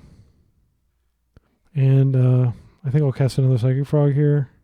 Oh, I could cast a Strix. I only need one Psychic Frog to win. Yeah, I'll cast a second Psychic Frog. And then I'll probably just waste them. Just to reduce their mana a little bit. I could definitely have instead hit the Noble Hierarch. Okay. They're attempting to endurance me again. Let me see how many forces I have in my hand. I might just force this too. I'll just force it. Pitch Yorion revealed. Draw a card off Beanstalk. Okay. Yeah. And I definitely could have instead pushed the Noble Hierarch there. I think next turn I can't think of a universe in which I don't win next turn with Psychic Frog. I can just clear the way and then I can attack in. But it is a lot of clicking and I don't have a lot of time on clock. They have 0 cards in hand. Yeah, they're just doing this to burn clock. Like in theory, they should take as many game actions as possible. Just force this. All right. So I'm just going to push here and then I'll start discarding cards. And this will take a little bit of time. Wait, I need to first fetch here so I can have, yeah. And then we're just going to go black, push. They have nothing going on here. And then I'm just going to attack with everything. So we got 1, 2, 3, 4. And then I need to discard 1, 2, 3, 4, 5, 6, 7, 8, 9, 10, 11. Okay, that is 15. Okay. Yeah. Tamiyo ultimating, pretty damn good. So we have 7 minutes and 14 seconds. Not a lot of time for game 3. And it sounds like they are very much the kind of player who's going to make me, me beat them. So I think Force probably comes back in. It was pretty good there. Harbinger comes out. Harbinger was definitely not a good card there. I think the Psychic Frogs are not bad here. I think Deed might be too slow. I'm trying to think of other cards that are slow that involve a lot of clicking and stuff. Obviously, Witherbloom command does involve some clicking, but it's so good. I think maybe we cut a Tamiyo.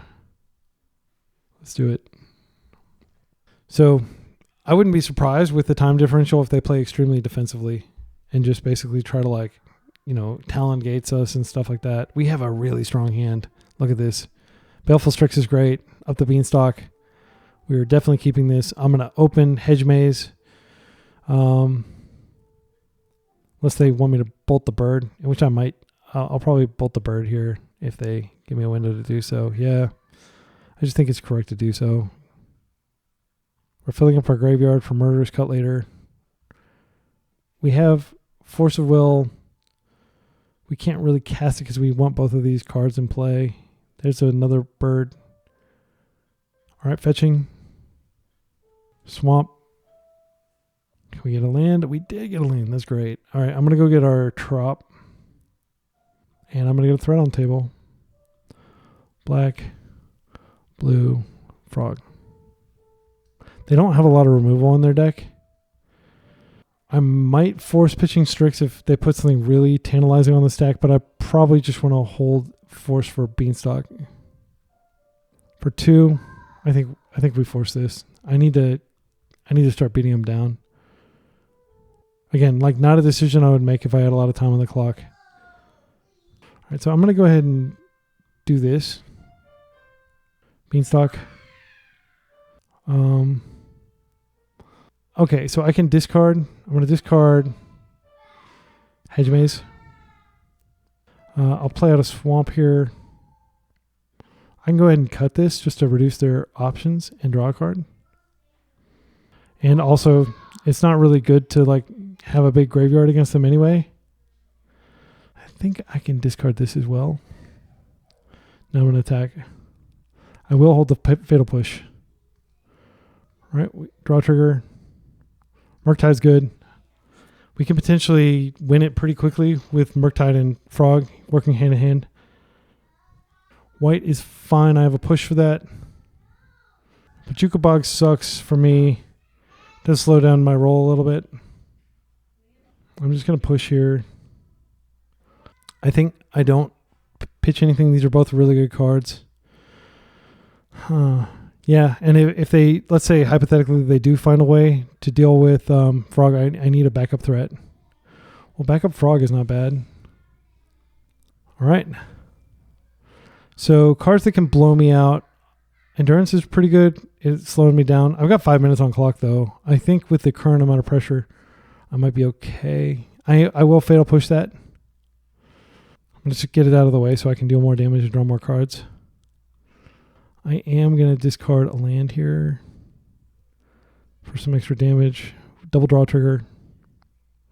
Tamiyo is something I can discard. I'm not going to discard Fatal Push. If I do discard these two, I can get a Murktide in play. Oh, man. Yeah, I think it's worth it. It's going to be a big Murktide. And there's no way that they can interact here. 1, 2, 3, 4, 5. They're at 7. They're facing like super duper lethal. I get a draw trigger off this. Brainstorm's not bad. All right. I'm trying to think of what they could rip that could stop me here. They don't play any sweepers that I know of. They have 7 life. Why didn't they ban Frog? My opponent asks. To which I will reply, they may in the future. Yeah. All right. I mean, I wouldn't call this a non-game. I mean, you're not playing removal. How many removal spells are you playing? And that is my response whenever people complain about Frog. It's a 2-mana creature that you can remove for 1 mana. I mean, like, yeah, I understand it's definitely powerful. Could it be banned? Most definitely. But if you don't play removal, I'm sorry. Stock Cradle plays 2 talents. Exactly. Snuff Out is not good right now. I would play Push. Push is insane right now. And my opponent is just like holding up the conclusion of this game, knowing that I'm basically captive to them complaining about it. Okay, Cradle Snuff Out is better. Okay. That may be the case. Okay, can we end this game now? It looks like they're going to do something here. Green Sun Zenith, okay. For 2, what are they going to get? Scrub Ranger. Okay, you can block one of my attackers, but you're still dead. Okay. Yeah, and again, play removal, folks. There really is no excuse. You've like a deck like Critical Control has been getting like extra percentage by not playing removal, but frankly, it should start playing removal. And the same thing, like I don't want to ever hear like some creatureless deck player complaining about Frog either, because I mean, you can block, you can interact with it. A single Baleful Strix holds Frog at bay forever, right? It's 2 mana and you get to draw a card off it. Like, I guess I don't completely understand the dislike of Frog.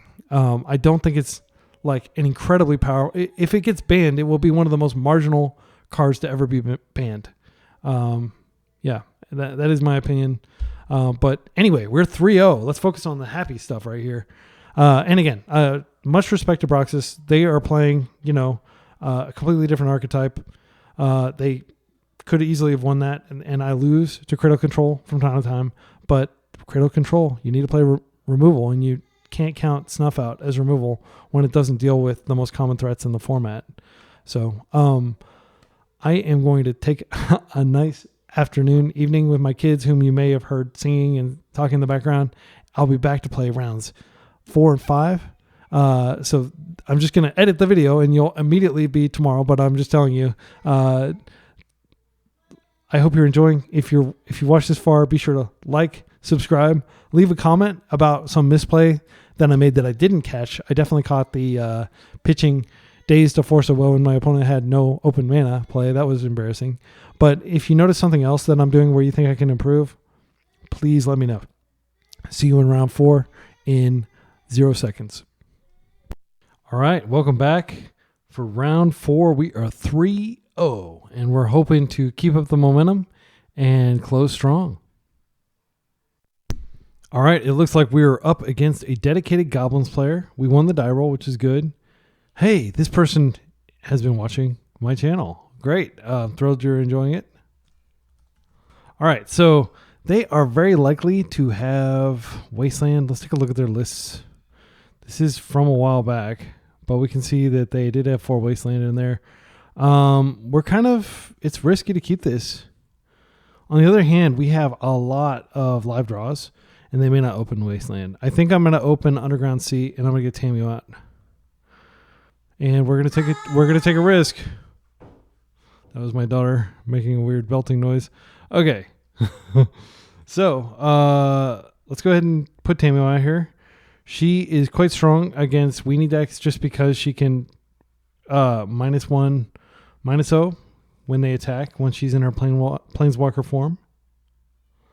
All right, we didn't get wasted immediately. That's great news. The real question is, should we? Oh, we don't immediately have a way to stop this. We could just keep Tamiyo back. I think it's fine to just keep Tamiyo back because I have lots of ways of dealing with this.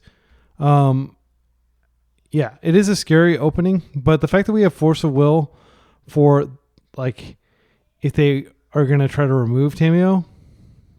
Oh, also, if we just flip Tamiyo, then we give Goblin Lackey negative power. That works too. All right, so I'm going to go ahead and start by attacking here. And then we will attempt to flip Tamiyo. I don't know that they have any sort of red, manaless instant speed card that they can use to interact with this. Okay, so I am going to go ahead and flip her now. Now that we've gotten the clue. This is not exactly what we're looking for, but it's not bad by any means. Okay, so I think we put back one of the forces because this force could be invalidated at any point. Oh man, I mean, this is almost kind of an embarrassment of riches, isn't it? Because we can go get Lorien revealed and get our 3rd land. We can go up the Beanstalk. We can have Force of Will up. We can have Murderous Cut is not actually that far away because we're going to be putting this Brainstorm into the yard. We're going to be putting the Verdant Catacombs into the yard. Yeah, it's hard to... and we're going to be putting the Lorien revealed into the yard too, potentially. It's hard to tell what to put back. I think Murktide is the card we want to put back, though, just because it may be a few turns and we may need to use our yard for Murderous Cut here. Okay, so, yeah, I think what I'm going to go ahead and do is... Yeah, I'll just pass. And then we can Lorien revealed if we need to. They may waste us, and that would give us some more information as to what we need to get. I have a little gremlin daughter who's throwing stuff in here and trying to cause chaos while I'm trying to focus. All right, so one of the best top decks we could find would probably be a Witherbloom command. It's really strong in this matchup. While they're thinking, let's go ahead and take a look at their list. So they've got Shirk Prospector. Mog War Marshal is one I haven't seen in a while, but it's a really good card for generating weenies. Munitions Expert can deal damage to Planeswalkers. We also have Broadside, which is terrifying. But they are... Oh, yeah, they do have 2 Muxuses. 2 Muxi?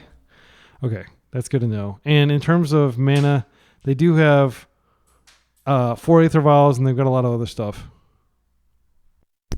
All right, and of course, Broadside Bombardiers. I mean, we have a Force next turn. Okay, let's think about what this could do here. So this could come in.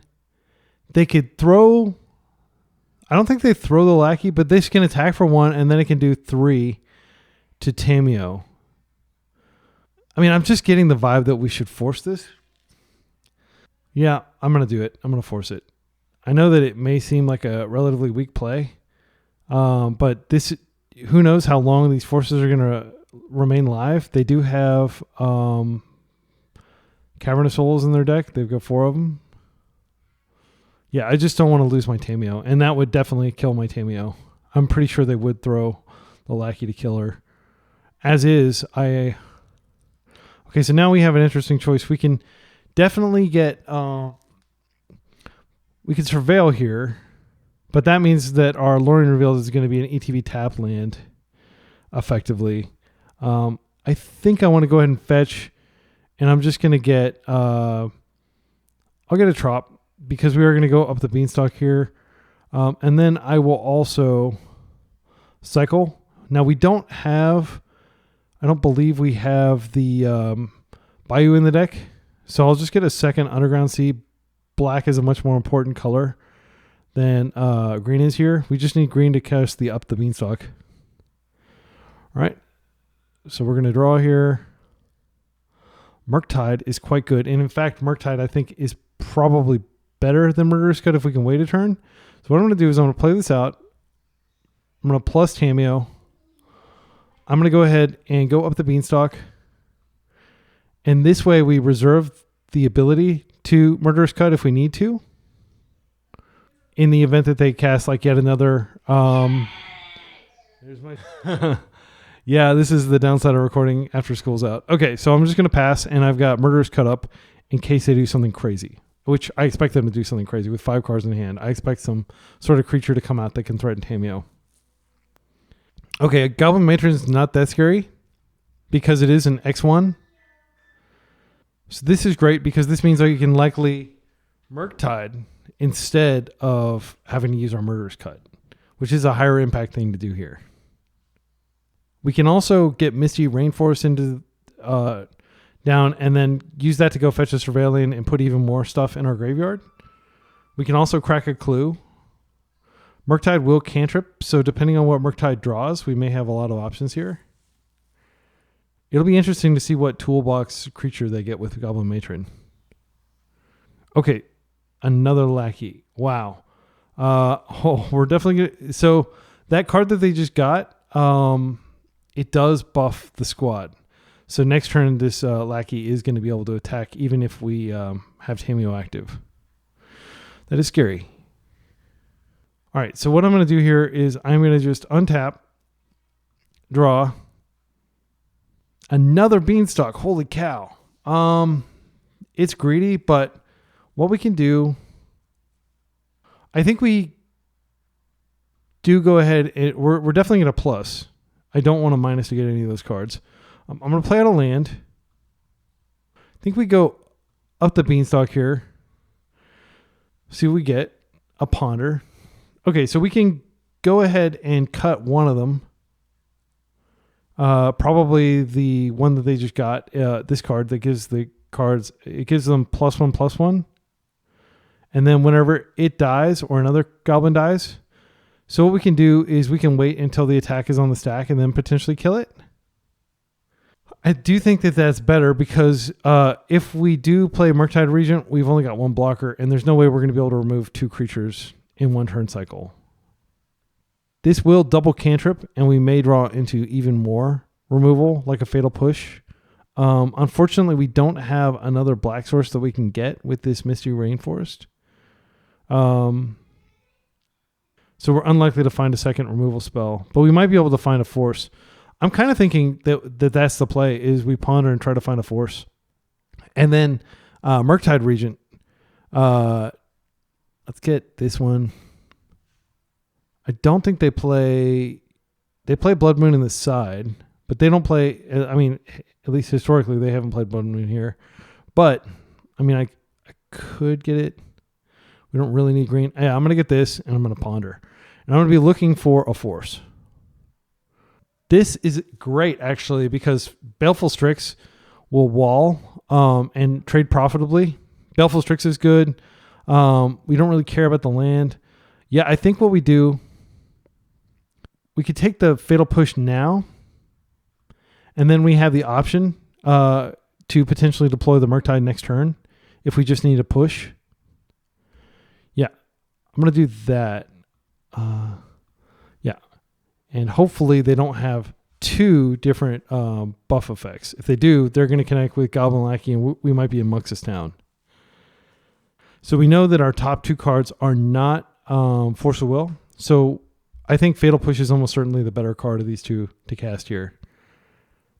It's also worth noting that if we are able to successfully do this and they don't have a threat, we can just draw half our deck next turn, which generally will win, even against like a Goblins deck. I feel like we'll have enough firepower in our hands. We'll hopefully get a fetch so we can get a swamp and have 3 removal spells next turn. All right, they are casting. So just to make sure that we read the card, they do have more mana. They have a Cavern this time. Okay, they are going to combat here. Okay, they're just attacking with the lackeys. They're not, okay, they're attacking with the matron too. So I am just going to Fatal Push after they've attacked. Don't know if there's anything they can do at instant speed after attacking to buff these. But if they can get their Goblin Lackey power above 1, then they can potentially connect and put a creature into play. And again, Muxus is incredibly powerful against our deck. Like, it would just be so much power coming out. All right. So we'll yield to these. Then I'm just going to push here. They will get to look at a card, but this will reduce the power. Okay, what are they doing here? Munitions Expert. Okay, so they are going to be able to do damage to the Planeswalker, but that's not my main concern. My main concern is stopping the Lackey from connecting. That's fine. So they're doing 5 points to that, and I won't be able to draw half my deck, but I still think I've got a lot going on here. Yeah, if that's the best they can do, I do feel like I'm in a good position because I can just Tamiyo Plus again and keep their entire squad basically unable to deal damage to me. All right. Yeah, things could have been a lot worse. The card that they flipped there, I didn't even see what the revealed card was. Was it another one of these? Okay, cast Munition Emperor. Okay. Okay, removes 5 counters. Okay. What? Yeah, but what card got revealed? Was it the actual? I'm not sure what the card that was flipped was. Oh, it was another Goblin Matron. Okay, sorry. This is the first time I played against this card on MTGO. It's a good card. I played against it in other formats. Okay, so what I think I do here, I'm just going to play this out, see what I draw. I think I know what I'm going to draw. Yeah, Rainforest. I'll play this out. I'm going to plus here. Yeah, I think we Murktide here. I don't think it's worth holding up because Murktide, they've done a lot of damage to themselves. This is a second blocker. 1, 2, 3, 4, 5. Full-size Murktide. They do have ways of bouncing this, but this essentially gives us the ability to... Oh, Psychic Frog's good too. Yeah, I can bring out Psychic Frog next turn if I'm still alive then. Again, like, I may seem overly pessimistic, but their deck is extremely explosive.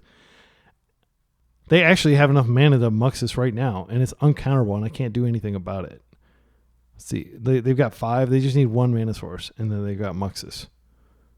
Muxus can go incredibly wide, and it will be difficult for me to race. But 2 attacks with Murktide will do it, unless they have Sting Scourger, which they do have Sting Scourger in their deck, I imagine. Yeah, they have a 1-of Sting Scourger, which they can get with the card that they searched up yet last turn, the Goblin Matron. Can be cast until the end of your next turn. So one line is Goblin Matron for Sting Scourger, bounce my Murktide. Now that is not going to immediately do anything with Tamiyo ticking up, but it will mean I'll have to recast Murktide.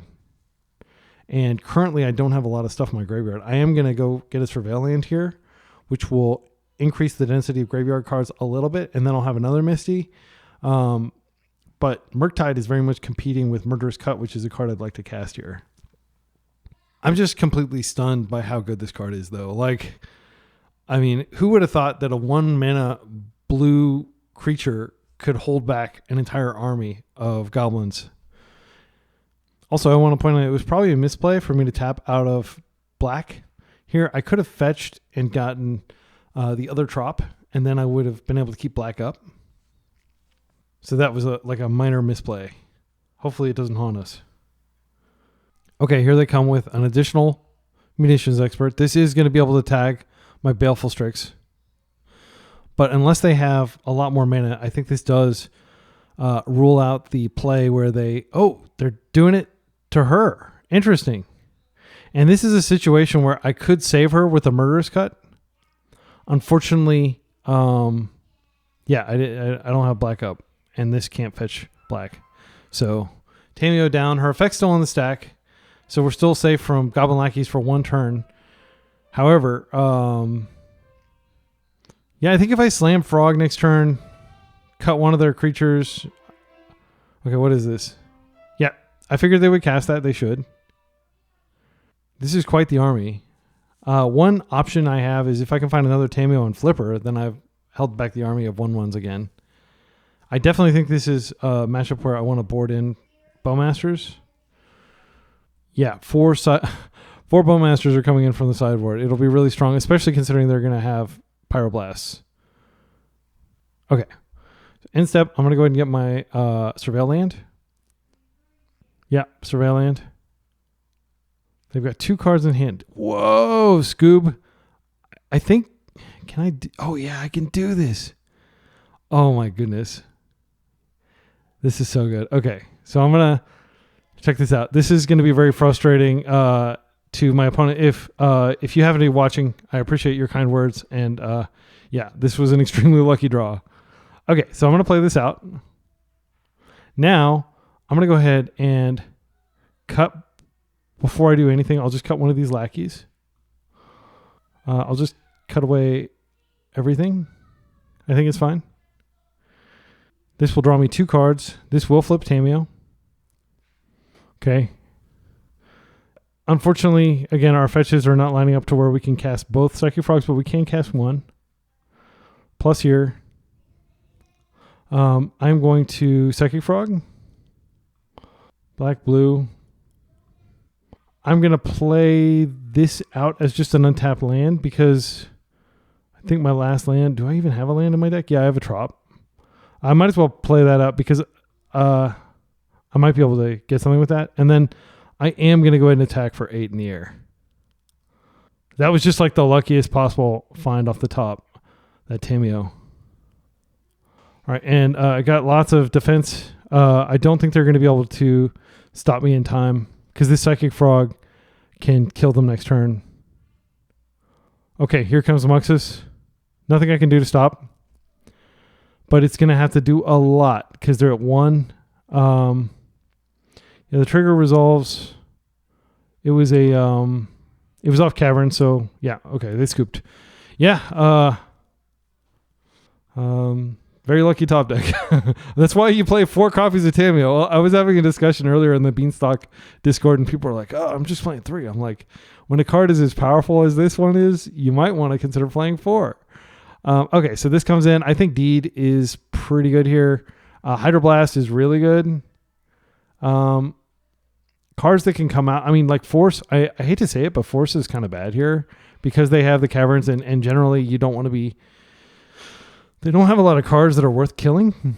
Dazes come out for sure on the draw. I can't take out Force when I've got Beanstalk in my deck, though. That just feels wrong. All right, let's see what else we can take out. So Witherbloom command is good. I don't know what to take out. Gee, we got to take something out. Baleful Strix felt really good. Just being able to trade profitably. Psychic Frog, if they have Red Blast, is kind of weak. That would be probably the most likely card to take out. just because it's going to get blasted. It's going to get killed some other way. But at the same time, how many blasts are they playing? This is a really old list before Psychic Frog was printed. They were only playing like 1, 2. The problem with Psychic Frog is it is harder to cast. I don't think we take out Beanstalk. I just think it's too good. I mean, I could take it out and go straight blue-black. And basically, let's see, what would it look like if we did that? We could take these out. We could bring Daze back in, but Daze is so bad. Harbinger of the Sea is pretty bad. I don't think we're going to get anywhere with that. If we take this Deed out, and we take this Witherbloom out, and then we bring these in, then we can just play on basics, and we don't even have to fetch our green. I'm not sure if that's any good. Our creatures are really good. I think they're not as explosive as Goblins of yore, and I think I can get away with. I think maybe we take I don't want to take out the Psychic Frogs, but I feel like Murktide Regent can get bounced, and he can also get killed in other ways. I think we take that out. We keep the Witherbloom, which can destroy a vial. It can destroy a lot of stuff. We keep this. Okay, so I need to make one more cut. What's it going to be? I think we could cut a Tamiyo. Oh, no, I'm going to cut a Force. Yeah. All right. So we're still playing green. Murktide is, a threat that can like get across the table. Like it can fly in and deal damage, but Psychic Frog can do the same. This is a good hand. I'm going to keep this. And what I'm going to do is I'm going to play on basics out of respect for both their Wastelands and for their Blood Moons. Unfortunately, I don't have an easy, quick response to this. I'm going to go ahead and counter. I'll pitch a Lorien Revealed. We don't really need it. And I'd much rather like do back-to-back Psychic Frogs here. You just can't let that, like ever since, the printing of Goblin Lackey, you've never been able to let your guard down and let them do that. All right. So I'm going to hope that they don't have Ancient Tomb Blood Moon. That would be catastrophic here. Okay. This is fine. I can ping this. It itself doesn't actually get a bonus. And it's not a 1-for-1 per se. I am going to do that. I'm just going to get it off the table. Another Psychic Frog. Well, they're going to have a very hard time probably removing all these Psychic Frogs. So I'm going to go Island. Go Swamp. If they're hoping to Blood Moon me, they're going to have to keep hoping. And we're just going to go ahead and nail this thing while we can before, like other ones, they can buff one another and stuff. We have to hope that like maybe they flip a card that they can't immediately cast. Badlands. Okay. So if a goblin creature you may cast. Okay. So they can't do anything with that. So that was a whiff. Okay, Wasteland doesn't do anything to us. I'm feeling pretty good. They may have some instant speed interaction in their hand. The upside of us going ahead and I'm fine if they want to, flash in Explosives Engineer and take one of these out. Actually, they don't have black. They're going to take it. Just going to go ahead and deploy a frog. They may blast it on the stack. Not surprising. I'm glad they blasted the frog instead of the Strix. Because Strix is fine if they kill it after it comes into play. Okay. They're rapidly ramping up toward serious mana here. Yeah, that's dangerous. Okay, let's see what they flip. Mountain doesn't do anything. Bogart Trawler does count. Okay, Blood Moon. So they dodged the Blood Moon that was on top of their deck, and they got 2 creatures. One of which is consequential. I mean, like, Bogart Trawler, if they play it out, can slow me down quite a bit because I have to rebuild my graveyard. Which makes me think that maybe I don't use this fetch to surveil until afterward, especially because they're just going to waste it. So I'm going to keep it in play. If they Bogart Trawler next turn... Oh, I think I cut them off black here. And I'm just going to play out... They're tapped out. I'm going to play out this. It's higher expected value to play out Psychic Frog. But yeah, we got the push for the next threat. I'm just going to keep attacking them. Their mana base potentially does damage to them. I I know it's weird to be on the draw as a control deck and be playing beatdown, but I think that's what we should do here. I will trade this with whatever they throw our way just because it's already gotten value. It's already drawn me a card. I'm down to 9 minutes. This is game 2. I need to win this one or I need to concede very quickly. They are also low on time, but they can win much more readily, I think, than I can. All right, we've got movement. Goblin Matron is fine. Let's see what they get.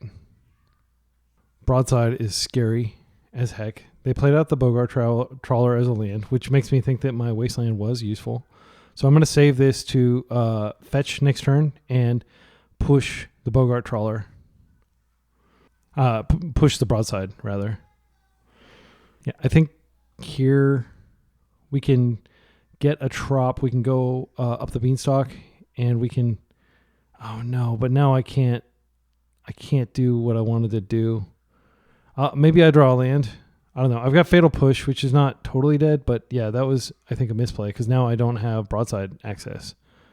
Murderous Cut actually does it, and Murderous Cut draws. Such a sick draw. All right, so what I'm going to do, I think, is I just attack here in the sky. Yeah, because I'm going to cut the Bombardier and Cantrip. Just get some damage in. I don't care about these. I will double block, or most likely I'll just hold them back to prevent them from being able to attack with Matron. But they would very much love to resolve Broadside Bombardiers, I would imagine, and to throw Ringleader at me. So I definitely need to cut it before combat. I'm so glad that they had to play this out as a land. I think that's 100% Wasteland did that for me. The scariest thing they could do would probably be wipe my graveyard. Because Bombardiers, that's like 6 damage off of Ringleader, plus the 2 damage that it's doing. That's a serious clock. Bombardiers is definitely one of the scariest cards in their deck. I'm also hoping they Wasteland my Trop, just so I reduce the amount of mana they have access to. This is fine. I'm going to wait till they go to combat. I think I take this. The reasoning is I think they can boast even if they didn't attack. Yeah, I'm just going to take it. I don't have time to look it up, but I'm pretty sure that's how it works. Actually, I could just... No, I can't take that out because... Okay, I'm not going to block. I'll just take the 4. Or 5, rather. It's a lot of damage. Please waste me. Okay, good. All right, and I think now I'm just going to go ahead and push this end step because I do want to get rid of it. I just wanted to make sure that I had the mana up in case I needed to. Okay, so Blood Moon. Okay, great. So another whiff. We've been very lucky with whatever that card is called. I'm not going to attempt to pronounce it while I'm looking at my clock. All right. So we Psychic Frog, and then they can... Sadly, I think I'm going to attack with both of these, and then I'm going to hold. Actually, I'll just attack with this. I'll attack with both of these. I can take another hit. I want to do some damage. So I'm going to definitely cut when they cast, assuming they cast it this turn. And then I'll get some cards. I can even pay extra mana so that I don't have to use as much of my graveyard. Okay, Tomb. They've got a lot of options here. Ringleader is fine. I can't stop that. See what they flip. We're into the scary phase of the game. Another Bombardiers. That's it. Wow. Super lucky. All right, I'm just going to I'm gonna go ahead and Bowmaster now. Kill this. And I'll trade with one of these. And we'll take 2. Next turn, I'm going to attack with both my Bowmasters, and I'll keep my Strix up. Can't really do anything until we work through these Broadside Bombardiers. Actually, you know what? Call me crazy, but I'm going to cut. They won't have any material left to feed to Broadside Bombardiers. I'm just going to put some lands here. We get a card.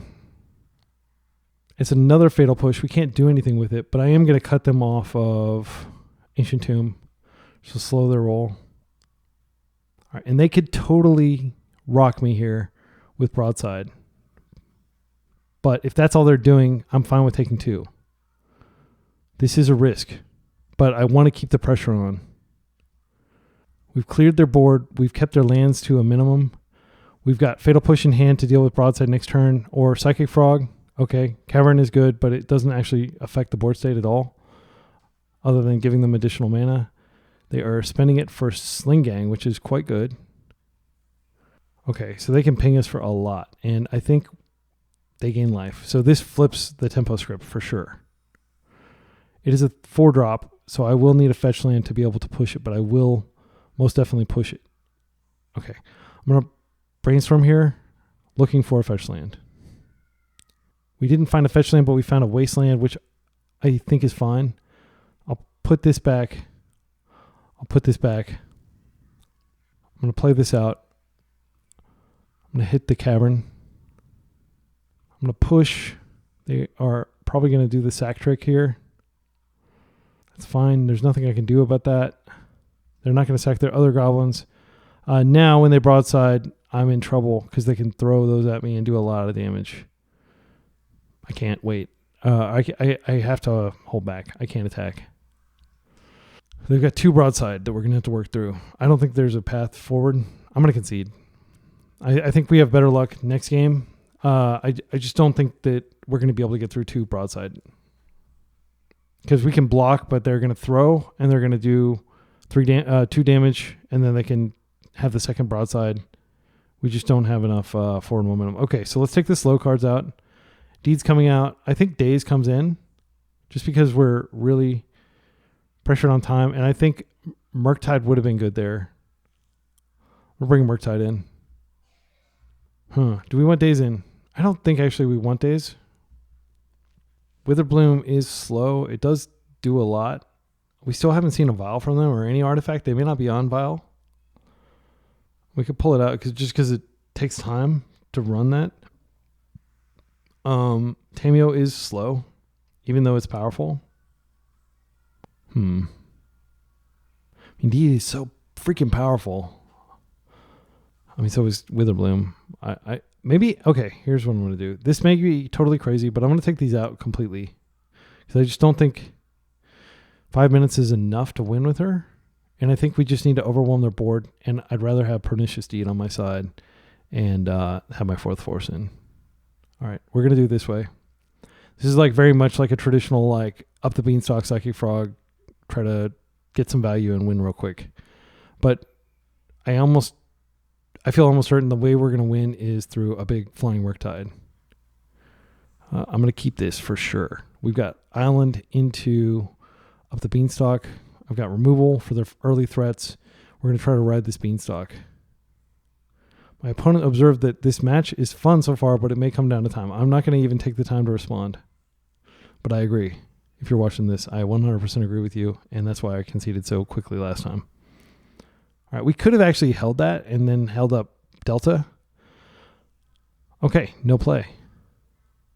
All right, so because they're playing Ancient Tombs, there's a high likelihood that they can just jam a broadside next turn, which would be scary. I can brainstorm this back and shuffle it away when I get my swamp, which I will get next turn. I even can Hydroblast if they do Blood Moon me here. All right, Ancient Tomb. It is broadside. I'll push it off of Polluted Delta next turn, but I'm going to take the 2. All right, let's go get, let's brainstorm first. I want to put back my Sanctuary. And wow, that's great. I'll put back one of these. Fetch. Let's get a Swamp. Let's push.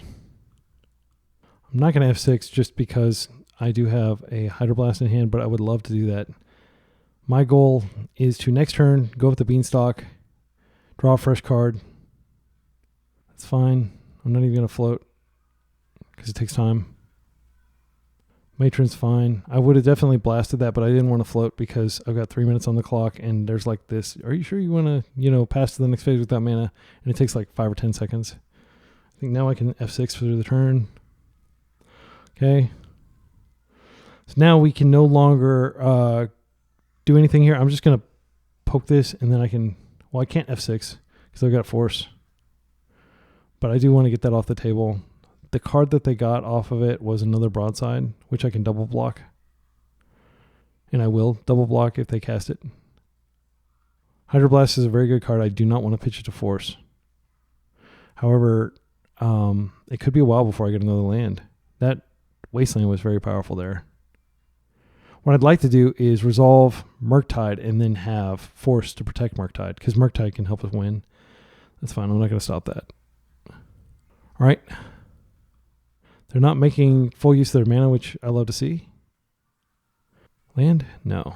Okay, so I'm going to just attack here. Do I want to attack? I don't want to attack. I will pass. And again, I can't F6 because I have lots of interaction in my hand, as much as I would love to. I will trade. Okay, wow, not playing anything. Another card we can't cast. I'm definitely thinking maybe like forcing something just to be able to draw a card to get closer to a land, because every turn we sit here is bad for us. I feel like if it didn't come down to clocks, I would feel pretty favored. I'm not even sure why they're not doing anything here. They may not be doing anything because, well, that wouldn't make any sense to not do something because you want me to, I may actually force if they red blast this just because I need a land so badly. This is a shuffle. Draw. Yeah, I'm going to pass. We don't have to oh, wait, we do have to discard. Yeah, that sucks. I will discard one of my Beanstalks. Actually, I'm going to counter this, and I'll pitch this. That might seem reckless, but it does get me closer to a land. Okay, and we did find a land. It's not a land we're looking for, though. This is very bad for us. So Sling Gang comes in. They get a bunch of tokens. They can attack next turn. I can't Fatal Push it because I don't have Revolt, but I can get Revolt next turn by wasting their Cavern. If I don't have a better land to play. Can't find a better land. All right, so unfortunately we don't have a blue card to go with this, but I don't think we can wait. I think we need to go ahead and play this out. 1, 2, 3, 4. It's just going to be a 7/7. We cantrip one time. If they blast here, I think we just concede. I don't see a path forward because I don't have a blue card. Yeah. Let's see what we draw. Yeah, I think we lost. I'm just going to concede. That sucks. I'm sorry to disappoint you all because I was like, oh, trophy run. It's been a while since I've had one of those. But it's just, I wasn't playing fast enough.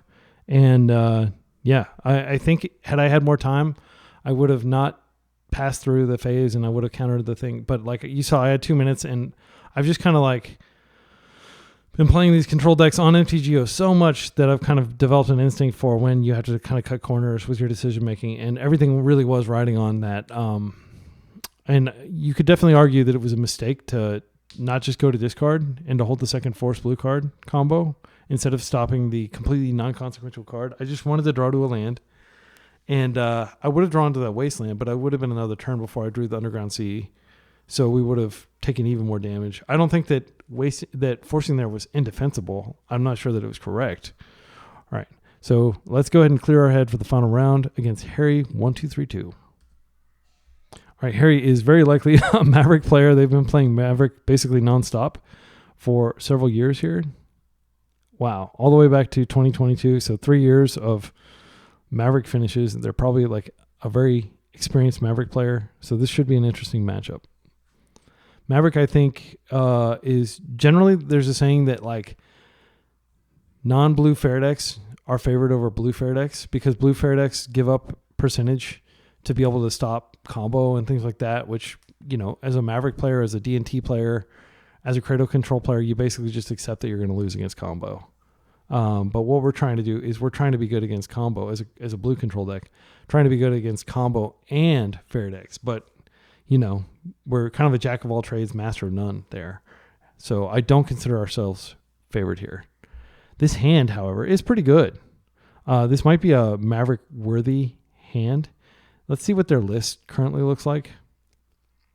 So they are playing 4 Wastelands. Playing a lot of really cool creatures, a lot of mana dorks. This Keen Eye Curator is quite a good new card. 2 Molochs, which are worth noting. Endurance, which can slow us down. But the big card they're playing is Elvish Reclaimer. This is the glue. This is the most powerful green spell ever printed, I think. Like this legal in Legacy. It's just such an insane card. So we'll see what happens here. But I'm definitely keeping this. This is also a match that could come down to time. So I'm going to try to play quickly here. Yeah, and definitely one of the disadvantages of playing a deck like ours, it's extremely powerful, but it does have a lot of clicks. Not as many as like a Jace the Mind Sculptor type deck, or like, there's like the pure Uro decks that like have like just Uro and Yorion as a win con. Like those decks are the slowest, but you just have to get to playing really fast if you want to be able to win. Okay, so here we have 2 options. One, we just float out the Hedge Maze and accept that, or we could just go ahead and get Island Tamiyo, and then we could float that out later. Island Tamiyo potentially protects herself while taking up, depending on what their subsequent draws are. I kind of like Island Tamiyo here, and then we have Ponder to get land number 2, and we might even be able to shuffle Hedge Maze back in. Depending on what we draw, we might just Brainstorm. But they do have a lot of removal in their deck, so I have no illusions that she's going to be around the next turn cycle. They do have white mana. Let's see, they're playing 4 plows. Yeah. And then they've also got the Moloch, which they can go get, which would definitely rain on our Tamiyo parade. So my strategy here is to basically get our basics out, because they have waste. They have lots of ways of going and getting wastes. Do they have a way to recur it? They are not playing Ramanop. What does Fleetfoot Dancer do? Trample, Lifelink, Haste, 4/4 creature. It's just a generic, really powerful elf druid. Have you ever seen a 4/4 elf before? This is the first time for me. Okay, they could be on Cradle control, because they're playing like Verdant Catacombs Bayou. Is this normal? I don't see Bayou in any of their recent lists.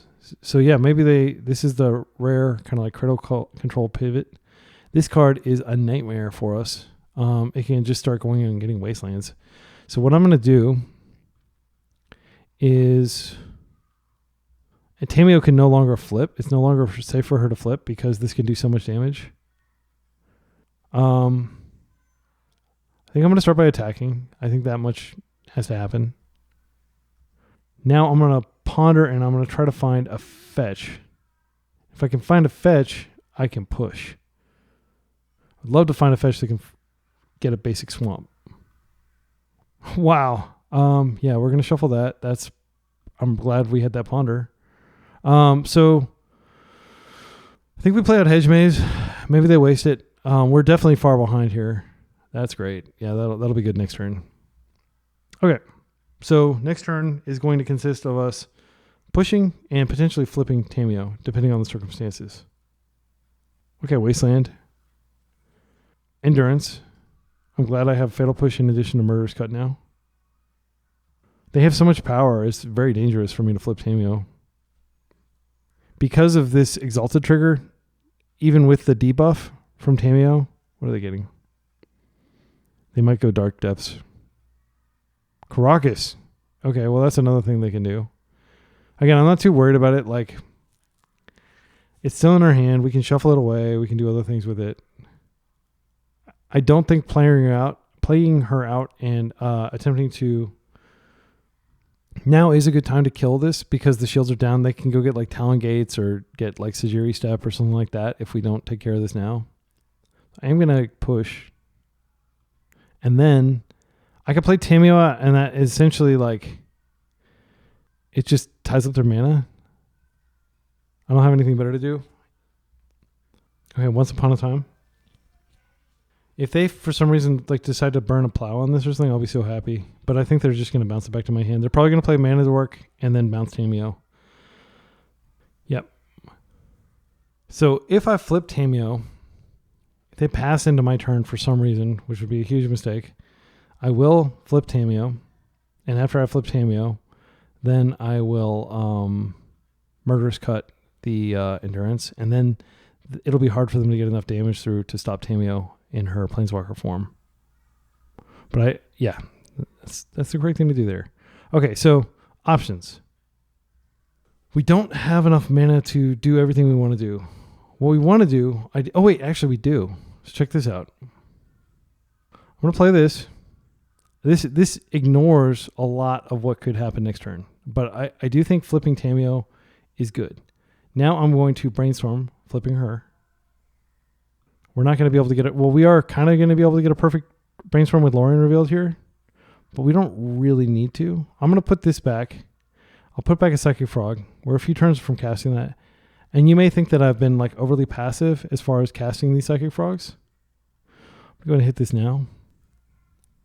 1, 2, 3, 4. I can hear my kids watching One Piece without me. I'm sure they'll be in momentarily to pressure me to come in and watch with them. Okay. Let's pass. So upkeep, we can Lorien revealed. And then we can get an Underground Sea. And then we can cast a Psychic Frog. Okay. They've got 2 cards in hand. I mean, we could run them out of gas here. With the Exalted trigger, it does 1 damage to Tamiyo. It's not the end of the world. I would love for them to have a bunch of lands in hand at this point. All right. We're keeping pretty even clockwise. Let's see what they have here. Okay. So I think what I'm going to do here, start by tapping this. I'm going to cycle because I don't want those cards on top. Okay. I'll get a... Should I get a second trop? I mean, they could waste me off green and I'd feel bad. Yeah, I'll get a trop. Then I'm going to play this out. Oh, I'll draw my card for a turn. Let's see what I get. Oh, another Tamiyo. Well, that's not coming out. I'll just play this out because we want the mana. Plus here, Frog. Frog is going to protect Tamiyo for a turn, and then I'll start attacking with Frog. And I will keep Brainstorm up, which can potentially find Daze, can potentially find Force if we need it. I don't think Daze is good at all at this point. I mean, that was just an incredible ponder shuffling away 3 Dazes. I think we just let that happen, considering we have another one. And also, brainstorming and whiffing, we would have an imperfect brainstorm. It wouldn't be a good look. Okay, they're doing some Backstreet Boys action. Orcish Bowmasters. Okay, well, now I am going to brainstorm just to get this out of my hand. The good news is, though, these are really bad cards. So I'll just put these back. Yep, it's coming in. It's probably going to hit Tamiyo, and then they'll probably be able to attack next turn for take 2 damage out of her. Yeah, because anything they attack with is going to get a negative. They're empty, though. That's the important thing. We do have this clue, which is painful to activate. I think we need to get Psychic Frog into play, shuffle. I will get a Surveillant here. All right. Tamiyo is still fine, though. I mean, we could... Damn, that is a card. That is a card right there. 4/5, Death Touch, Lifelink. We know we're drawing dead here. All right, so what I'm going to do is I'm going to plus here. It has Death Touch. Such a beating. Yeah, so we can make this big enough to stop that. But even if we do that, I think I need to get the Surveillant. I can't risk a dead draw here. I'll just let it kill Tamiyo. To a player. Okay, so it has to attack me to get the trigger. But if it gets that trigger, it's super powerful. It's super effective. Best thing we can flip off of this is probably a Fatal Push, which would allow us to do that. So I will Surveil before pitching any cards to Psychic Frog just to get a... Oh, this is bad. This is so bad. This is going to get Moloch, I think. No, they can get Moloch. Oh, Grist will work too. Yeah, that's devastating. I don't even think we can win anymore, but I am going to... Let's see what they're going to destroy that. Okay. They should attack me for 4 so they can get the trigger, but they may attack Tamiyo instead. Oh, they get the boost, so it doesn't matter. Tamiyo's dead anyway. They attack her. They are attacking her, which is, I mean, the good news is, if there's good news, is that, yeah, the good news is I have got 4 Bowmasters to bring in for next round because those are going to be very good against this deck. Bowmaster, such an insane card, and so many decks are just like loading up on weenies thinking that they don't, oh, I already used it. I'm just going to concede. Yeah, there's no series of draws that's getting me out of here. Pernicious Deed is in my board. That would be a card I could top deck. Notably, doesn't kill planeswalkers. Okay. So let's tighten up. This is an unfavorable matchup, but we do have tools. Do they have any basics? I am kind of tempted to bring in Harbinger because they are playing like a 3-color deck. At least 3 colors. 4-color. Yeah. They have a single forest. You know what? They are going to have Red Blast too, though. This is a matchup where we can cut the forces. And we can just play more to the board. I think Daze is a cut too. Hydroblast does some things here.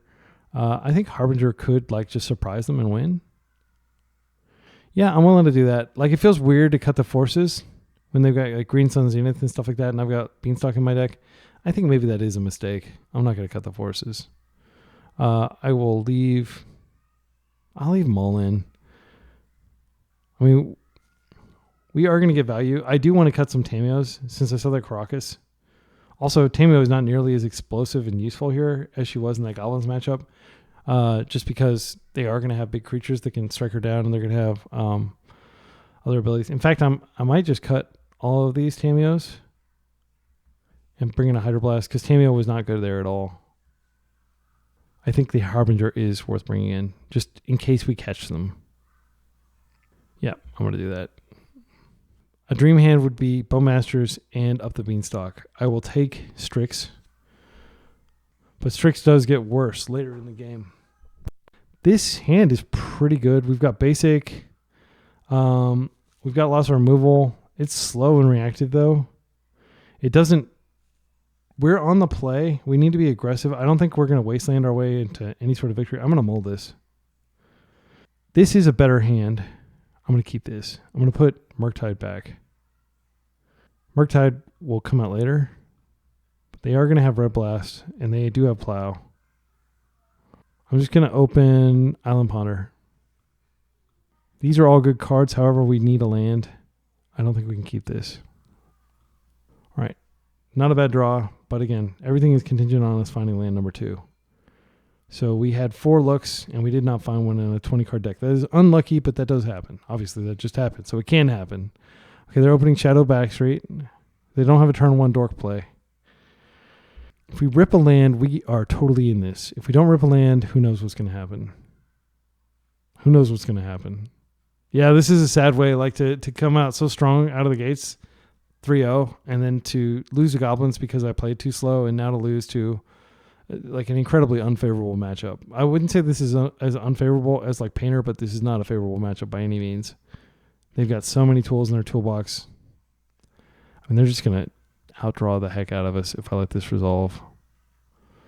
I'm going to pitch Baleful Strix even though it's usually better because I'm in a desperate situation and I need Frog to like help catch me up.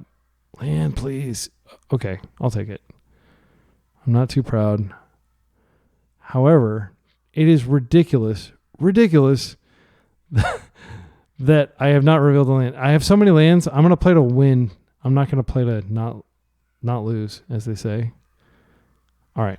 We'll see what happens. Again, this is variance. This happens. I'm playing 20. I'm playing, I think, 19 lands plus 2 Lorien Revealeds. I've only seen 1 land. I didn't fetch any lands out of my deck. So there are 18 lands rattling around in here. 2 Lorien Revealeds. I could have taken the Lorien Revealed, but it wouldn't have gotten me a basic, and I probably would have just gotten wasted. Even though they're on the draw, they're developing very rapidly. Knight is extremely good here. So I need a fetch for Swamp stat.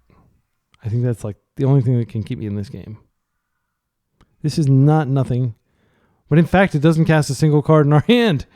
What a kick in the pants. And I don't mean that in a positive way. Yeah, I'm going to play it out because I need my land drops and maybe they waste. I mean, they can just go fetch Wastelands and just waste lock me, basically. They've got 4 Wastelands. They've got a Wasteland naturally. I'm not going to pretend I have anything to do here. They've got 5 cards in hand. They've got 3 lands. They've got a Knight active. Now they've got 4 mana. Yeah, I mean, like, we're not winning this, sadly. It just didn't come together at the end. I don't think mulliganing was bad there. I think that was the correct play. I think it's too passive to just hold a bunch of removal and hope that they don't have it. And it would have lined up very well with what they were doing had I mulliganed. Are they going to assemble Dark Depths? What are they going to do here? Okay, they're just drawing a card. But they are in the process making their Knight very large. So it'll be like 2 swings on them out. This isn't a land I'll concede. If it's a land, I'm going to concede. I think we're so far behind. Sorry about that ending to the league. But, it happens. And, I don't have anything else to say. We do have a positive record.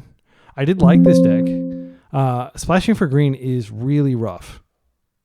So, as always, at the end of a league, I like to show what I'm going to play next so you can have something to look forward to.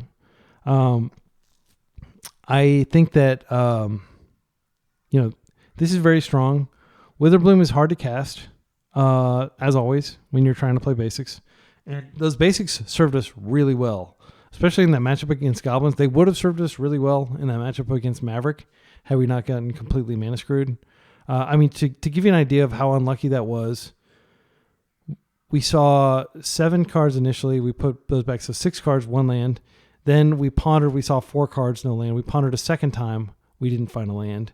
And then, so that's an additional 8 looks. I think we drew like 2 or 3 times in there. So yeah, it's improbable that'll happen like maybe like 0.5% of games, maybe less than that you would have that bad luck finding lands. But it absolutely does happen. That's one of the reasons I often play 20 land instead of 19, just because you can kind of get away with playing fewer lands. But eventually it does come up to, you have to pay the piper, so to speak. But this list felt great. Tamiyo was an all-star throughout. I love this card. My current like default deck design strategy, like philosophy, is start with 2 Tamiyos, start with 4 Tamiyos, start with 4 frogs, go from there. And of course, you're going to want to put in Force and Brainstorm and Ponder. Like, I think those are, pretty par for the course. If you're playing Psychic Frog, you're going to have Underground Seas. Murktide, I think, is weaker than he's been in a long time. I would not play Murktide if it weren't for Up the Beanstalk. And I think Up the Beanstalk, it remains to be seen whether we even need that value engine. So here's what I'm going to play tomorrow. I am going to play this Nethergoyf deck. Hang on. This blue-black Nethergoyf tempo. Okay, and so this deck, I'm just going to arrange it real quick so you can see. One sec. All right, and through the magic of editing, we have the piles as we'd like them. So I will also change this so that you can see the actual cards. Okay. So the great thing about this deck is that it can go super light on land because it's basically just playing 1 mana and then it's like dazing things back. And because it's got baubles, you're kind of almost playing like a 56 card deck, which further, I talk so much about mana-based design and everything. I think it's absolutely crucial that you think, whenever I'm building a deck, like, the mana base informs so many of the decisions that I make about the deck. So this has 8 fetches. So it's only 18 land. It's got 8 fetches, 4 deltas, and then it has this 5th way that you can get a swamp. It's got a basic island, a basic swamp, 4 seas, no surveillant, and it's got 4 wastelands. So the idea is you stick a turn 1 threat, and maybe you curve into a turn 2 threat, but maybe you're just wastelanding and you're dazing back to your hand, and you just ride that turn 1 threat, not necessarily to victory, but to dominance.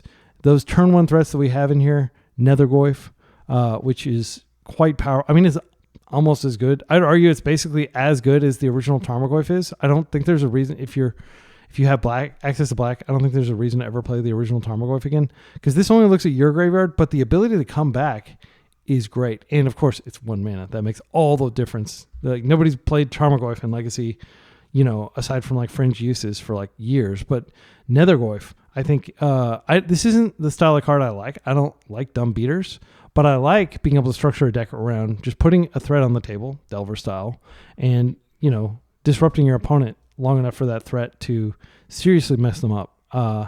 And put them in compromising situations where they're doing things they don't want to have to do. In terms of removal, we got 5 1-mana removal spells.